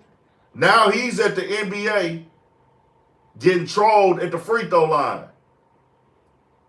That shit gotta be embarrassing, bro. And the mental toll to take on the motherfucker, man. This nigga's in the NBA getting trolled at the free throw line, bro. Like, this is what type of time we on? Like, about his baby mama. This is the world we live in today. That is the most unplayer shit I've ever fucking seen. No bullshit, though. Nigga, I'm in the NBA at the free throw line getting trolled about my baby mama. Right, nigga. Do we understand, process that shit? How fucking really? Shit, I mean, shit. At the end of the day, shit, he fucked her. He did. You know what I'm saying? No, I'm just saying. I mean, shit. No, I'm saying. But this is what I'm saying. In the world we live in the times we live in, niggas already know what's going on. You know what I'm saying? So it ain't like it's just some wow shit. Yeah. That nigga stuck his dick in that Lebron. He knew she was a thotty guy, just like everybody else. And you can't feel no type of way if a nigga make fun of your situation. You really can't. They throwing you off on your shot or not. You know what I'm saying? It's like you put yourself out there. Then y'all put y'all business out there like exactly. You know what I'm saying? So it's just one of them things like shit. But who you know these motherfuckers gonna clown, who taking the loss more? Because these the same niggas that be on the I'm a nigga, but every time the niggas gonna take the L every time. But that's the point that I'm making. You already labeled yourself, and your presentation is that you a hoe. Right. I'm not gonna sugarcoat it. Your presentation is that you a hoe. So you already got your presentation. I'm an NBA player. I'm an athlete. Now I'm the NBA player that's tied and in bullshit drama, and my baby mama's the hoe that the industry ran through. Like Pookie said, he knew that when he stuck his dick in that. I'm saying he knew that, he did. But I don't agree with him getting trolled either. But I'm saying I'm not making excuses for him. I'm talking about the levels that it has gotten to. I'm not making, both of them got to accept their accountability. I want that to be clear. Yeah. I'm just painting out what's going on in the vision. The visual side of this shit of how it's happening and moving and going, where we both now have caused so much drama and bullshit and messy shit. You're the professional NBA athlete that's getting trolled at the free throw line for fucking with the hoe of the industry. I actually think that it's cool. I'm your kid's mother. I think that it's cool as your kid's mother to go out here and say in an interview, I slept with 8 athletes. I'm gonna go on the Vlad TV interview while my child's father is. Say I'm an open book looking at it. I'm an open book. I fucked 8 other athletes. And that's the game is fucked up. I can't. Well, these days, I'm gonna say probably like 85-90% of women probably wouldn't embarrass their spouse like that, because that's what's getting them trolled, really. You know why she? This is like how she jump on her lives and shit. You know what I'm saying?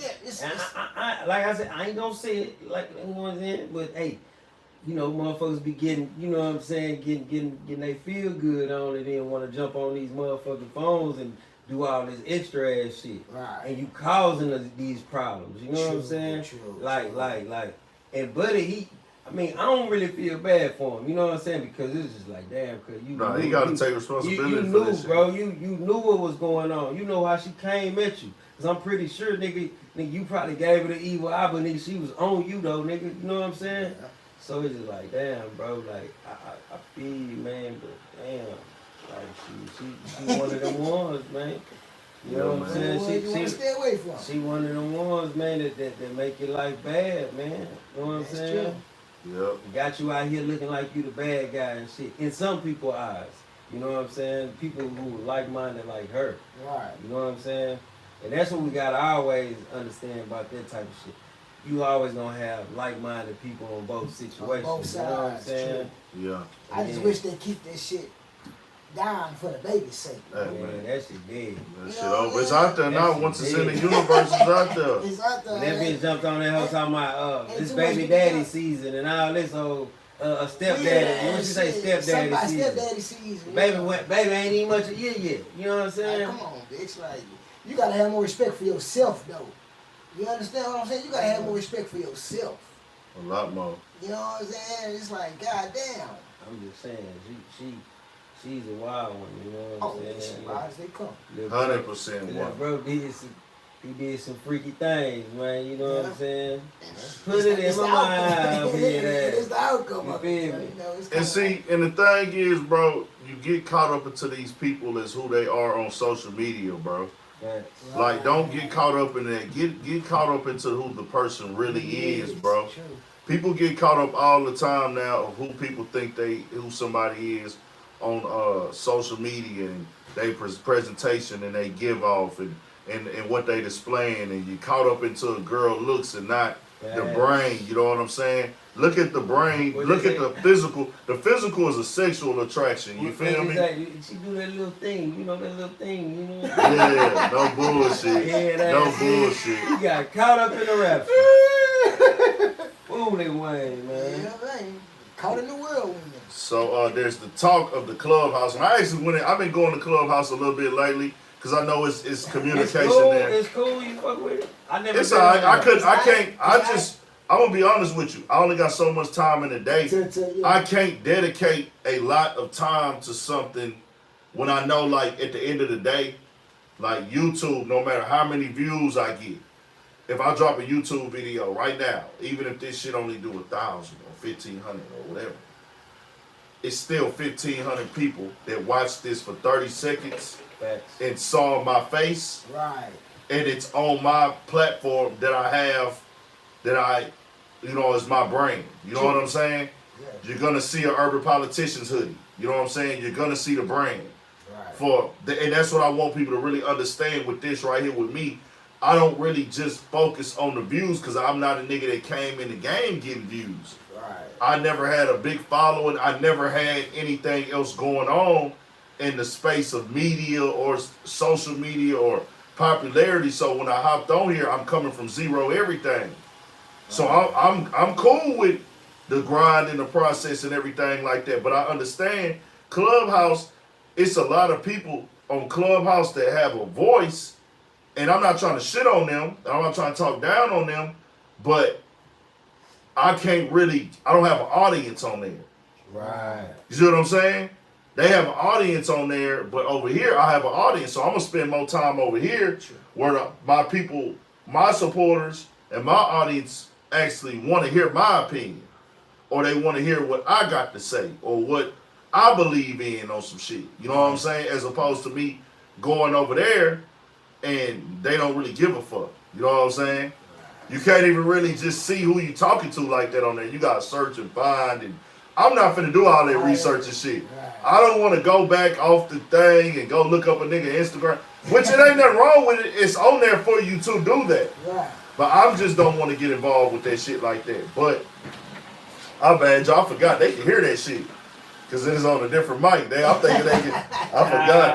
I forgot that they can actually hear that shit. My bad, y'all. That was the automatic. Yeah, the motherfucker, man. That's the automatic cleaning thing that Pookie got over here. That high tech shit, man. The vacuum cleaner cut on by itself. So I just look at Clubhouse as dope. I tapped in with a few people on there and spoke my mind on some shit. Right. I think we had talked about the snitch and the rat shit. That's still a big talk nowadays. Right. I don't know what is so hard to differentiate what is snitching and what is not snitching, bro. I don't know why they try to make that shit so difficult and why they try to expose people for snitching who really not snitching. You must have seen that shit with Java Loke and White 100. I didn't get into that story. I watched that shit. But Them I kind niggas of is hell, bro. Them niggas be, I'm talking about like they really like read niggas paperwork. Getting finding the motherfucker to find the paperwork and then this shit there. Them niggas but is really in there. From what I'm seeing, it don't seem like Jabba Loke snitched. Nah. Right? Nah, I mean, well, I'm gonna put it like this. The paperwork say one thing, he's saying another thing. Oh shit. You know what I'm saying? And he said he didn't snitch because he didn't like, I guess, say the nigga name or whatever. And the buddy's trying to say that he said, nah, nigga, you said my name, but he's saying, nigga, I ain't say your name, nigga. Nigga, them laws came, nigga. All I said was, nigga, it's a nigga. I don't know who that nigga is. Whoop the whoop the whoop. You know what I'm saying? You know, a nigga on the plate, you jump out the car because the buddy got away. You know what I'm saying? He didn't get caught till way later on. Yeah. And it wasn't behind this nigga telling on him or nothing. You know what I'm saying? So that nigga didn't snitch. That's what I'm saying. But, like I say, that paperwork, how the laws wrote that shit up, that shit just is questionable. You know what I'm saying? But, put it like this. His homies in his hood don't feel like he snitched. You know what I'm saying? That's all that matter. Them niggas, they don't feel like he snitched. So, you know what I'm saying? Them niggas out alone. Now the other nigga, he ain't even been back to their little hood. You know what I'm saying? I heard that part. He ain't even been back. He ain't came over there to clear his name or nothing. Yeah. He steady running this shit. You know what I'm saying? Jabba came home, cleared his name and all that. You know what I'm saying? Well, he said when he hit the yard, they brought his shit up and was like, man, you know, we banging Long Beach, you know what I'm saying? Right. And if you know, if your paperwork's straight, you know what I'm saying, you Long Beach with us in this house. Yeah. And you know what I'm saying? What happened? He ain't had no function. He ain't had no static. No static. I think that everybody and he was gone like what, 2-3 years, some shit like that. Maybe 4 years. That nigga's gone for a minute. He been locked up for a minute. And shout out to Cuz too, man. I fuck with him. And I just be on some shit like this, bro. Like people going and finding niggas paperwork, bragging it online. I'm like, bro, I'm not looking up nobody paperwork, bro. I don't want to search. I'm not searching that. A nigga tried to tell me I wasn't a real journalist on one of my videos because I don't go look up paperwork. Say, my nigga, I'm not that concerned with nobody else's business, bro. Yeah. I'm not trying to break fucking news, my nigga. I don't break news on this channel. I speak on the news. I give an opinion on news. I'm not trying to expose nobody from snitching. I'm not doing no business with them. Right. You know what I'm saying? I'm not selling these niggas no drugs. I'm not buying nothing from them niggas. None of that. The only way I'm going to know if you a snitch if it's to get put out there in the public. I don't give a fuck. It doesn't bother me that you a snitch or not. Right. But if we going to talk about it, we going to talk about it. If it's out there. Dog say he ain't snitch. There's nothing in the paperwork. He say that they wrote up the report wrong and said that he said the nigga name. That nigga know if that nigga is the reason he got locked up or not. Right. Is he the reason? Or do you really feel that that nigga is the reason why you went to jail, or did you get caught on your own? That's my thing. If you got caught on your own and then they tied you to that shit, if he ain't he didn't give them no information that made them come find you, he not snitching, bro. Thanks. Because if they already seen the nigga with you and you say, hey, man, I don't know who that nigga is, bro, that mean you not telling. You just taking the fall. Right. You know what I'm saying? Simple and plain. It is what it is. And he did his time. I don't know how niggas is moving now because niggas is giving this nigga a pass. And then I listened to that NBA Young, and I really didn't. I heard that one a little bit, but I really didn't dive into that one. I was listening to the NBA YoungBoy one live, and they took his words and ran with him and created a whole narrative with him. Multiple narratives, bro. Yeah. The nigga, they made it seem like he said he wanted to do a song with 6ix9ine, bro. Facts. What the nigga said was he would rather do a song with 6ix9ine before he do one with these other pussy ass niggas. Facts. All he was saying, those were his words, or these rap niggas or these fuck niggas, whatever he called them. Yeah. Basically he's saying these niggas is really just as fake as 6ix9ine. Right. He didn't say that, oh, I want to do a song with 6ix9ine. He just saying it wouldn't make a difference because the niggas is fake anyways. They tried to run it with, oh, NBA YoungBoy said he'll do a song with 6ix9ine. Right. Some media outlets ran. He didn't even say nothing. He like said, that. I'd rather do a song with 6ix9ine than some of these other rappers. No, when I saw that shit, I was wondering like. No, they tried to make it seem that way, bro. I figured I was like, nah, I don't know. No, that's how media outlets, some media outlets tried to spin it and put it like that. You know, they come with these crazy ass titles and shit like that, bro. Like, nah, my nigga, that's not what that nigga said. And that's I don't know, bro. The game is just different now. Crazy. So we talked about that. We talked about some other shit in the clubhouse. I want to start tapping in on that a little bit more because it kind of tapped. A lot of people said they was gonna subscribe to my channel off that shit because I went in the rooms and I took over a couple rooms in that motherfucker. Like I started running my mouth on some of them hoes. One of them, it was too many niggas in there. And then a lot of times when you talk to people on there, they're not really content creators and they're not. And we have a lot of content creators who don't care about the facts anyways. True. I base all my shit off. I'm gonna let you know what the facts is, and I'm gonna let you know what the opinions is. Gotcha. They just go strictly off opinions. So, you know, the topic came up when Kanye said slavery was a choice.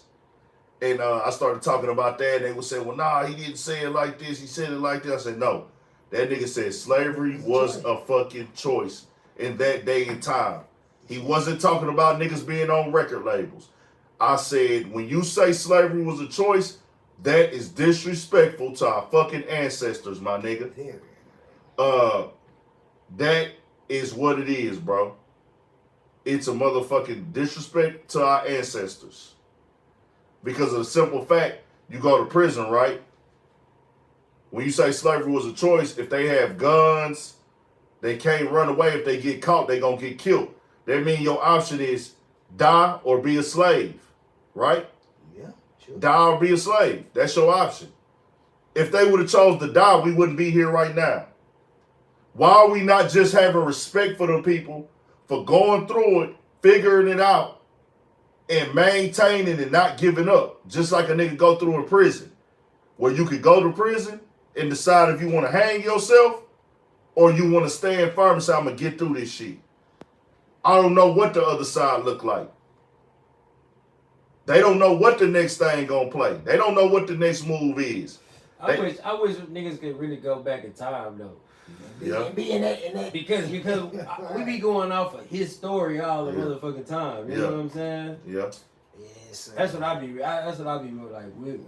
Like we could really go back and see what was really going on. You know what I'm saying? And we gotta understand.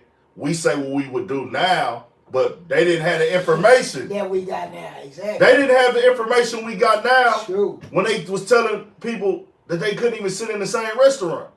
Exactly. 30 years ago. We got information now as black people that we know what to do and what not to do. True. And how we know how to move and how to not move now. You know what I'm saying? Right. It's information we got now that we didn't have back then. The world is changing. You get more information as time go on. Simple and plain. So that's that, man. Shit. That was pretty much it, Twan. What you got for the sports, man? Oh, man. Shit. Thank the man up above for the 2-point conversion, man. Yeah. Shit. We had the Steelers and the Ravens yesterday, man. Hey, if you know me, you know where I was at yesterday afternoon when I was at the highs watching that good motherfucker, man. The Steelers came out on top, man, due to a missed 2-point conversion at the end of the game by the Ravens. So, we still in the playoff hunt, you know, it's still looking good, everything is cool. Arizona improved to 10-2, and you know what? A lot of people not really talking about Arizona, but I think shit at this point in the season, they for real. So they gotta be taken as a threat, man. So boys better wake up and be on the lookout for them Cardinals, man. Yeah. Be on the lookout for them Cardinals, man. Now, I really wasn't too deep off into the professional football because I was so focused on the Steelers and the Ravens yesterday.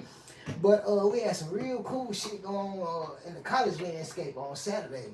We had, of course, the conference championship games. We found out yesterday afternoon who's going to be in the college football playoffs, which we got Alabama #1. They'll be playing #4 Cincinnati in the semifinals. Then you got #2 Michigan playing #3 Georgia in the semifinals. So that's going to be some interesting shit.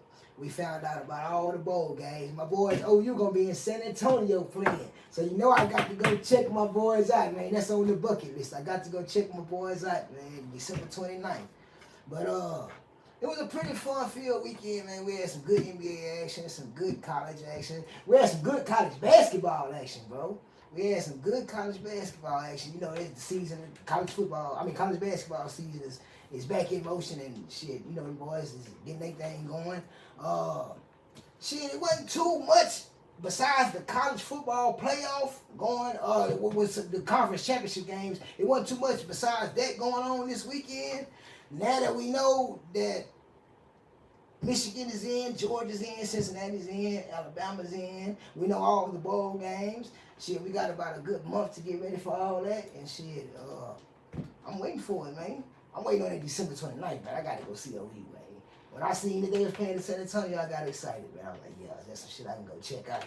So I'm gonna try to get down there and check them out. They playing Oregon in the Alamo Bowl, and that's gonna be a pretty big game because you got two high-powered offenses. So you know what I'm saying. And my boy Lincoln Riley, he left. Well, he ain't my boy. Fuck Lincoln Riley, actually.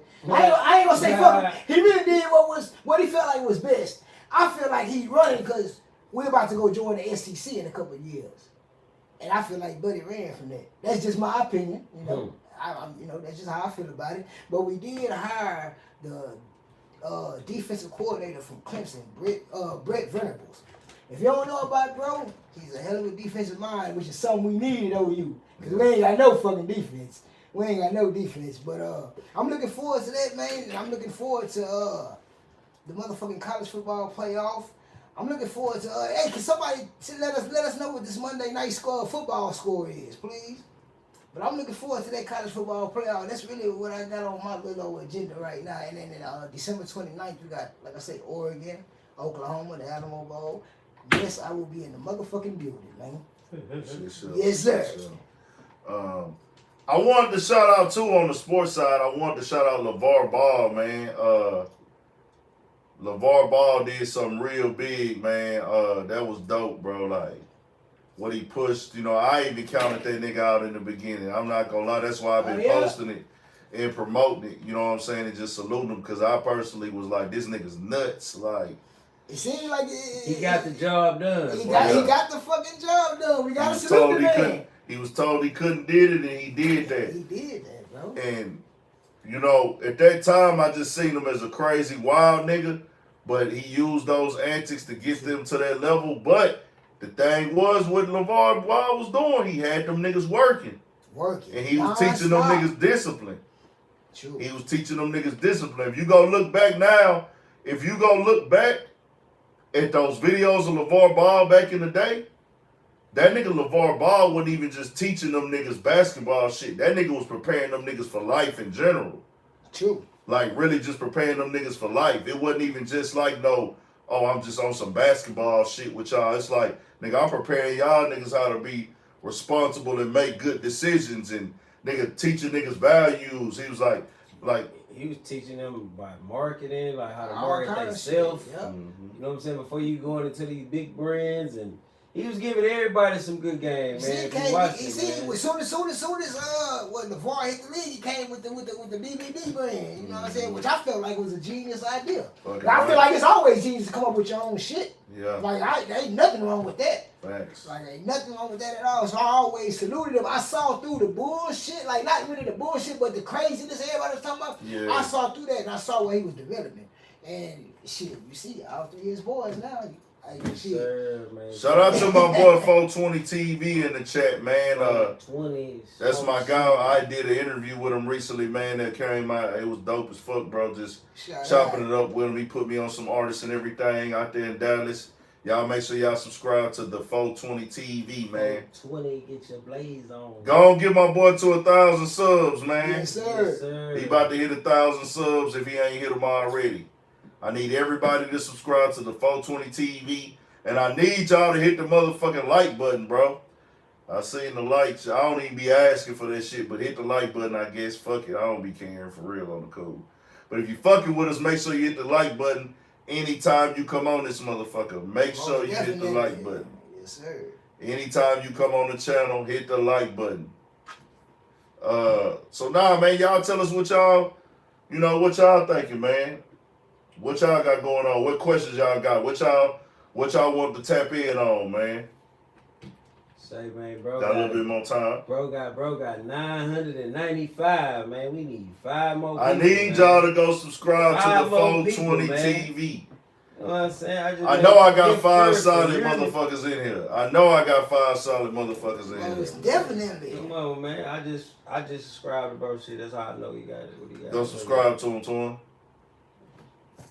So go subscribe to him. To 420? Oh, yeah, the FO20 TV. Yeah, FO20. man. Green logo. You know what I'm saying? Good gas, man. Dog said, have y'all seen the new robots that's supposed to be able to reproduce? Man, that's some bullshit. Yeah, ain't gonna be no reproduction. What they gonna keep fixing themselves or something? Ain't gonna be no reproduction. I don't believe in that shit at all. That shit there for the goddamn devil. Yeah. Leave them motherfuckers over there wherever they at though. I ain't gonna lie to you. Yeah, man. For sure. Hey, I'm coming back out there again, 420 TV. I gotta get on your shit again, bro. Don said somebody called Will Smith. Nah, that nigga Will Smith is a trip. Man, Y'all see them signatures, bro? Where they talk about Will Smith they did a petition to stop interviewing them. Yeah, I seen that. Stop it. Just both of their ass. Don't even interview they motherfucking ass. Next time I come to Dallas, I'm coming to Dallas strictly for work. These last 3 times I've been to Dallas, I was there on some family shit, bro. So I really wasn't like working or doing no shit like that. But this time I'm coming, it's gonna be strictly for work like a motherfucker. Jada and Tupac, they were so Bro. nice. And the worst thing Will Smith could have did, that it was a real thing to do. It was some real shit for him to do, but it was bad for him to do too. When he went inside of that fucking interview and admitted that he was jealous of Tupac. Bro, I seen a little picture, like when all of them was bald head, they was like, man, look at Jada trying to turn everybody to Tupac. Yeah. I was like, boy, they wrong. They wrong as fuck, boy. Wrong. She been going through some like hair loss shit, I think, for a long time and shit. Yeah, I don't know. So that's why she just said, fuck it. I think she just cut her shit. I don't know. I know she had they had the picture with everybody in their household with bald head at one point in time. Yeah, they did it. Well, her daughter just recently did it with her on the strength of it's called THE. He in the chat. It's right there, the 420 TV. If you can click that, I don't know if y'all can click that. Yeah. It's THE FO20 TV. Type it in there, bro. Type it in there for him, bro. Yeah, type it in there, the 420 TV. Dog got some good dope interviews, doing this thing. Subscribe officially. Bro, you know what somebody said? I be like, with them female blog sites like the Shade Room and shit, when I see shit like that, I just like to see the temperament and the mentality of the women nowadays. Right. So I will go look at what they got to say when that type of shit happened. Right. And they was all on some shit like, one thing Jada gonna do is tell their business. Like a motherfucker. She tell their business, but be trying to make it like it's a good example to share to the world. Yeah. No. Some shit we don't need to know. So ain't nobody trying to go through that bullshit. Set that nigga down and say, they was giving that nigga a nickname, Og. You know, with Og and da-da-da-da-da. It's like, bro, hell nah, bro. I ain't gonna lie. Lil Augustine be on his pocket somewhere, man. Yeah, man. What? Put that boy on his pocket, man. Fuck as you say, all this entanglement my ass, bitch. What the fuck? For sure, a few more, man. What y'all talking about, bro? What's on the play, man? A few more. What y'all want to tap in on real quick before we get up out We here? need 3 more subs, man. Stop playing, man. What's some more shit y'all want to tap in I seen they was talking about 50 and whatnot. He would he apologize to her about? Oh, he was trolling online. I guess like how he put like a meme up of somebody like a female sticking her head up under the bed, like a white lady, and she was like pale kind of and shit. Right. That nigga say Zion, bro. That nigga Zion. That nigga big as fuck. You know that nigga eating good. That nigga got millions. He too good though. Where he playing? New Orleans. Yeah, he down there with he down there. All kind of good gumbo and all kind of shit, man. Cajun this and the nigga. That nigga eat shrimp. Black and this and black and that. Nigga. That nigga eat 3 good meals a day, nigga, and dessert, nigga. 3. You gotta think he already was big. He already was a big nigga, bro, and he was really kind of already in position to lose a little bit of weight. Yeah, true. But nigga, once you like start sitting down and you get an injury, you know what I'm saying? Yeah. It's like shit. It's a wrap. I'll tell y'all one thing about New Orleans, bro. Y'all know what is one of the best spots for a nigga who's not from New Orleans to eat in New Orleans? What's that? It's one of the most popular things in the world, but eating it in New Orleans is way different than eating it everywhere else. Popeyes, nigga. I know that nigga was gonna say that. Bro, huh? Nah, it's just like a different type of like they just got some shit, nigga. Like it's seasoned better, it's fresher. Like, you know what I'm saying? It's like they serious about. I guess because they from out there, they like, nigga, I'm not finna sell no bullshit. I mean that's where it originated from. Exactly. It's just like Whataburger. Nigga, if you go to like fucking Arizona or some shit to eat Whataburger, you go, I'm going to Texas. You go to Texas to fuck with it. You know what I'm saying? Do they got it? Yeah, they do got it. In Arizona, I swear to God. I never knew that. Yep. Look, trip me the fuck out. I thought Whataburger was only a Texas thing. Nah, man, Whataburger then expanded on the nigga ass. Which is to be expected though with their success. But I feel but like they never like it is here. Right, I feel like if a nigga was to go to like over there to eat that shit, it would not be the same. Nigga be like, man, fuck Whataburger. You know, that's some late night hype out here. What? I'm talking about line be long at 4 in the morning on your ass. Burgers or breakfast, whatever one you want. Then they got the burger breakfast. You know what I'm saying? That motherfucker good. I think I only ate Whataburger breakfast like one time. No shit. Yeah, I ate the pancakes. Yeah, one time. You gotta fuck with them taquitos, man. It ain't that breakfast burger they got. You can't miss what them taquitos. Taquitos gonna have you right. I'm telling you. I've been fucking breakfast up. Chick-fil-A. Oh yeah, you know. They on the whole different bracket than everybody else. From their customer service on down, nigga, they got everybody beat. I don't give a damn. Man, I fuck with that breakfast. I never used to fuck with Chick-fil-A breakfast, but then I came across that number 5. I'm like, oh nigga, this shit great, nigga. I've been fucking them up. For the food, I paid for some food earlier. Nigga, damn, that shit was not good. Nah, that nigga burnt out. It's some different shit. Oh shit! Damn, that shit was nigga a good 3.5 hours ago. That nigga said he burnt off. He burnt off on me. Damn, that shit crazy. What else going down, y'all? I had to go to New Orleans and check that Popeyes out. You got me thinking shit. Nigga, In and Out. That shit. I haven't been in and out yet. Okay. Have you tried it? Yeah, did I eat In and Out in LA? No, I'm talking about out here. I'm talking about the one out there. Yeah, I ate it out here before. That shit light. I don't like In and Out, period. Like, right. that shit is light, bro. They're all here. Okay. That shit is light. I ate the one in Vegas. I think I ate the one in LA before, too. I think I ate the one in LA. I fuck with Fat Burger. Fat Burger 5. Fat Burger lit. Now, homie told me about Fat Burger. Like, Fat Burger. Say when you get down here, this is where we going. Like Fat Burger. A couple of niggas told me the first place they taking me is Fat Burger. If you go to LA, eat LA food. Fat Burger. Yeah, a couple of niggas told me. Hey, say, cause as soon as you get out here, we going to Fat Burger. Like Fat Burger. Right now, the best food that I ate in LA is Chef Grizzly. Okay, yeah. Chef Grizzly. He got his own spot out there, bro. He got like I think he opened like a whole restaurant now. And it's downtown. But he was serving it, and I pulled up on the spot. He was serving it in out of a center, like the back of a church or the center and shit. Yeah. But he got like his own food truck operation. But it's like it was inside of a place with a kitchen though. Cool. So they in there cooking and serving it. Like, bro, that nigga shit the truth.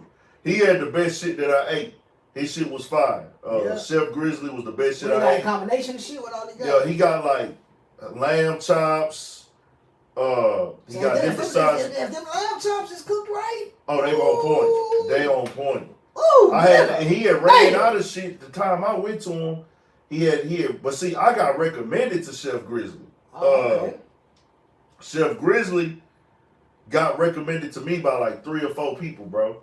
Right. While I was out in LA, because I went to LA a few times and like different niggas was recommending me to him and I never got there to him. And then I finally pulled up on him and it was straight. I was like, yeah, that shit hard, bro. And I'm fucking with his shit. He the truth. He got lamb chops. Then they got like lobster, all type of little shit like that. You know what I'm saying? I think he got like fish. He got different shit, shrimp. That nigga the truth. Sides, the shit, asparagus. Oh, so he got the whole nine. He got the whole shit. However you want it. You gonna eat, you go there eat, you gonna be satisfied, bro. Yeah, and you gonna be full. I gotta go fuck with it. And he put it on like a little tray. And you know, you look at them little trays, you know, it look like, okay, this a little tray, but bro, it's enough food that was in that bitch, nigga. I went there, and then I went to the Benny Hibachi. Yeah. Benny Hibachi, they cool. That all kind of remind me of like a goddamn, I guess it is the same thing almost, a Benny Hunter. Oh, okay. But that shit ain't just heavy. It's straight, it's cool, but you know that shit they ain't really that seasoned that well. And you got to season that shit. Yeah, it ain't that seasoned that well. But it's alright though, it's cool. I went there as a tourist spot. Right. Like, okay, I know everybody go to Benny Hibachi when they're in LA, let me try this shit. Then I went to We Jammin'. We Jammin' fire, yeah, We Jammin' straight. We Jammin' be on point. They over there off Pico.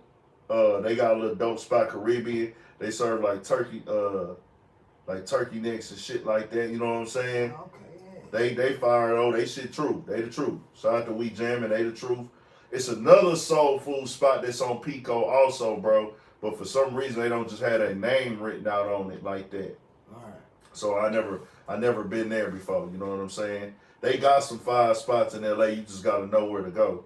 They in LA though. They fire. They fire in LA. So Houston. I mean, right now the signature everybody been fucking with is Turkey Leg Hut. Turkey Leg Hut got that crazy vibe like that. You know what I'm saying? That vibe at Turkey Leg Hut be so crazy. You know what I'm saying? The vibe be crazy too. Yeah. The vibe, the food good. Food hella good. Yeah. What's the other shit? It's really worse than that long last line. Oh, the Breakfast Club. The Breakfast Club. People be shitting on Breakfast Club, but I'm not gonna lie. Breakfast Club go harder than Roscoe's. Hey, see, I never had Roscoe, but I know Breakfast Club pretty goddamn good. I'm trying to tell you, you can't go wrong with Breakfast Club. Nigga, Breakfast Club, the truth to me, nigga. Niggas like, man, Breakfast Club overrated. Hey, you know what's some good shit? What? That fucking grilled cheese, that crazy grilled cheese spot they got, bro. I never had that. Bro, nigga, they got the grilled cheese, but that bitch be having whatever, like brisket and all type of shit. Them hoes good than a motherfucker. Hell yeah. That nigga BP. Hey, BP be eating up that vegan spot out there, the green table. Yeah, ain't nothing wrong with it. Shit. Nigga, we done ate at that hoe like 4 times, bro. What's it called, 3 a.m. on Pico? Nah, nigga just saying that. Oh, man, nigga got me over this motherfucker. I hate Lucy's too. I hate Lucy's too. Lucy's with the no, is that like a Luby's or? Nah, 3 a.m. on Pico, is that a spot? 3 a.m. on See, I ain't gonna lie, man. See, you know, I'm originally. Remember, Lucy's was on Baby Boy. You know, I'm originally from San Antonio, bro. So when it comes to Mexican food, I am picky as fuck. Yeah. Cause I mean, you go down there, I say, man, they got that shit down there. So it's like when I taco trucks and shit, I really don't eat a lot of taco trucks, a lot of Mexican spots, cause like I can't find no good ass carne asada no motherfucking where, nigga. Nowhere. Do you fuck with the chain spots like the ones that's known like Papacitos and Lupe Tortilla? And yeah, but you ever been to the last concert? Nah, I haven't. Go there. I ain't been there. It's over downtown and Nance. They got the carne asadas for you. What is it? Richie and Nance downtown. They got the 713. carne asadas for you, boy? What? Yeah, okay. With cheese, Last concert, man. Yeah. Last concert, yeah, okay. Oh, and then they got a spot that's across the way, but they only dine maybe like 9 to 10 people at a time, maybe 12. Right. But they be having a crazy menu over there too. I ain't gonna lie, everything hard. The thing in LA though, wherever you go, it's like it feels like it's almost a hangout spot too. Like In LA? Like it's certain spots you go to, it won't be that many people there sometimes, depending on the time of day. Right. But if you go to somewhere like 3 or 4 in the afternoon, nigga, that bitch gonna have a line. It's gonna be motherfuckers out there hanging out a little bit. You know what I'm saying? It's kind of like it's a different vibe when you go places out there. You know what I'm saying? Certain spots like I don't know about now because you know the Corona shit. I don't know if they decide to open it all the way back up yet with the restaurants and shit. But like the week jamming, you had to wait outside and shit like that. You know what I'm saying? The other spots, you know, they had people sitting outside and eating and shit like that. So it'd be like a vibe when you go to some of these places like a motherfucker. But I'm looking forward to going. I'm facing a fucking dilemma, dog. What's that? I got a bad rating on the last Airbnb, and that nigga typed some shit that's making nobody not fuck with me, bro. What? That nigga put not recommended. Oh, man. Not recommended, bro. What you do, bro? You had some pockets over there? No, nigga. That nigga said the nigga didn't take out the trash, bro. Oh, come on, man. This nigga act like a nigga fucked his spot up, damaged it, vandalized it. Any trash that was in there was thrown in the trash can. Bro, say you get booked before you That nigga said, oh, That nigga say what? That nigga said, don't wait on your food outside. If you come to LA, you will get booked before you get to it. Yeah. That's cold. Damn. If you sign You it, say you ain't take the trash out though? bro, fucked up my whole. Nigga fucked up my whole. The nigga fucked up my whole goddamn Airbnb account. Now nobody gonna rent nothing to a nigga that say not recommended. Like, and then I had another thing on there where they was tripping off the tiles, but I fucked up the tiles, and so what I did was I just took them hoes with me. Right. I'm like, fuck it, I'm guessing they got some other tiles. I'd rather just not leave them hoes here fucked off. Right. You know what I'm saying? I was bleaching some shit up there. I tried to clean the shit out, and the tiles was fucked up. Right. So actually, no, I had some Drano trying to fix their shit because it was clogged up. Trying to fix their shit? Yeah. And they supposed to fix Yeah. Well, no, actually, I threw up in that hole.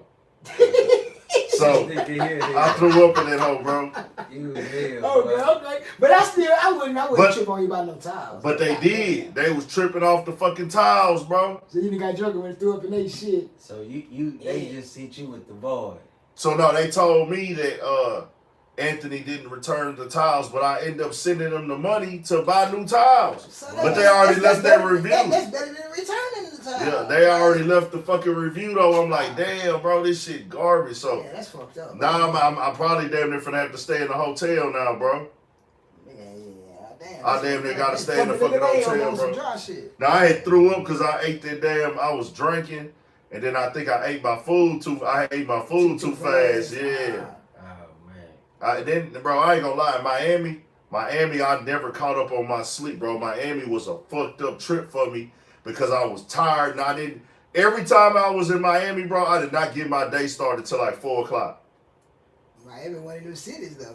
But I wasn't even up late like that. I just couldn't get up, and then I guess the time losing that hour, maybe I don't know. I just couldn't get caught up, bro. Okay, I see what you're saying. I went through a little hassle, like leaving the airport. I was just like going through drag mode. One more, man. Can we get one more subscriber, man? Get my boy up, man. 420 TV. If you not subscribed, 420 TV. Let's get these subscribers going.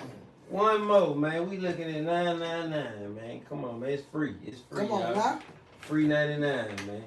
LA gonna be different though. I'm gonna get my ass up early in every day in LA, man. Right. I'm gonna get up out there and stream. I'm hoping I can get an Airbnb, man. I would rather not stay in a hotel. Oh, 1,000 subscribers, man. That's what I'm talking about, man. Good. Shout out to 420, Shout out 420, man. Real shit. Shout out. Shout out to everybody doing their thing on the media side of the game. You know what I'm saying? That's dope as fuck. Man, you know, media is a lane now, bro. You know what I'm saying? Like, media is a lane. And having that lane of doing media is dope as fuck to be in and be involved in for sure. Facts. Especially if you're really consistent with it and you love what you do. You know, I was talking to somebody today, and it's a lot of people.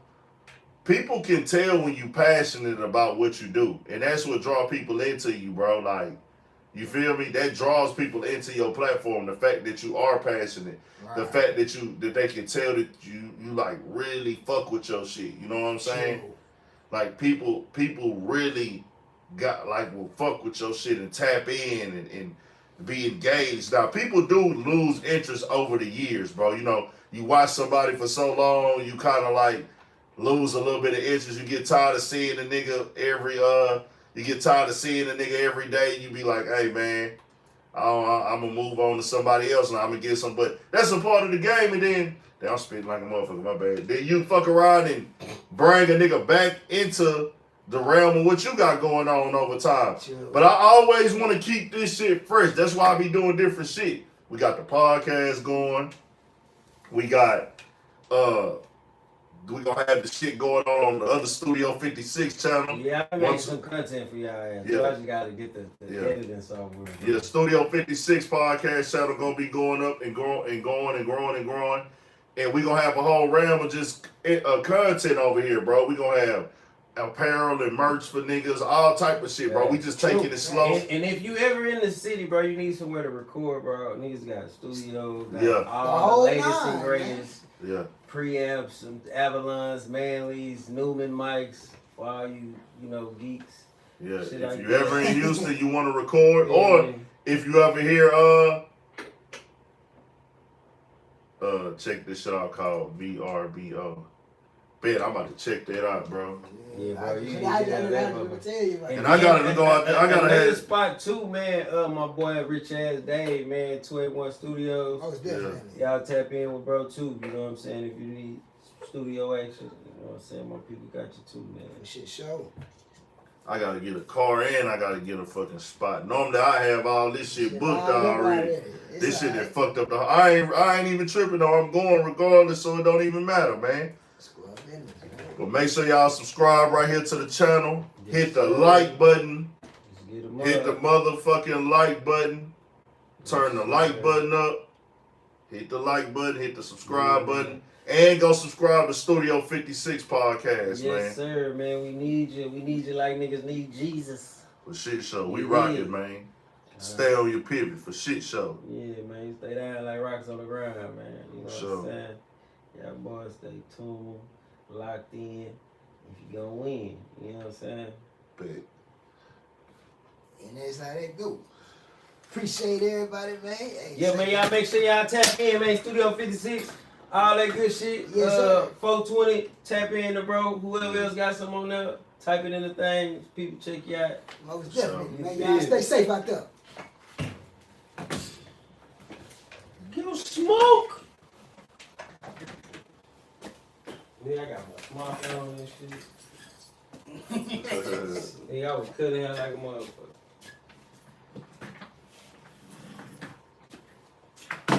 I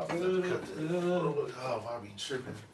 You thought I was getting that stop button, huh, boy? I do it. I be forgetting. I do it.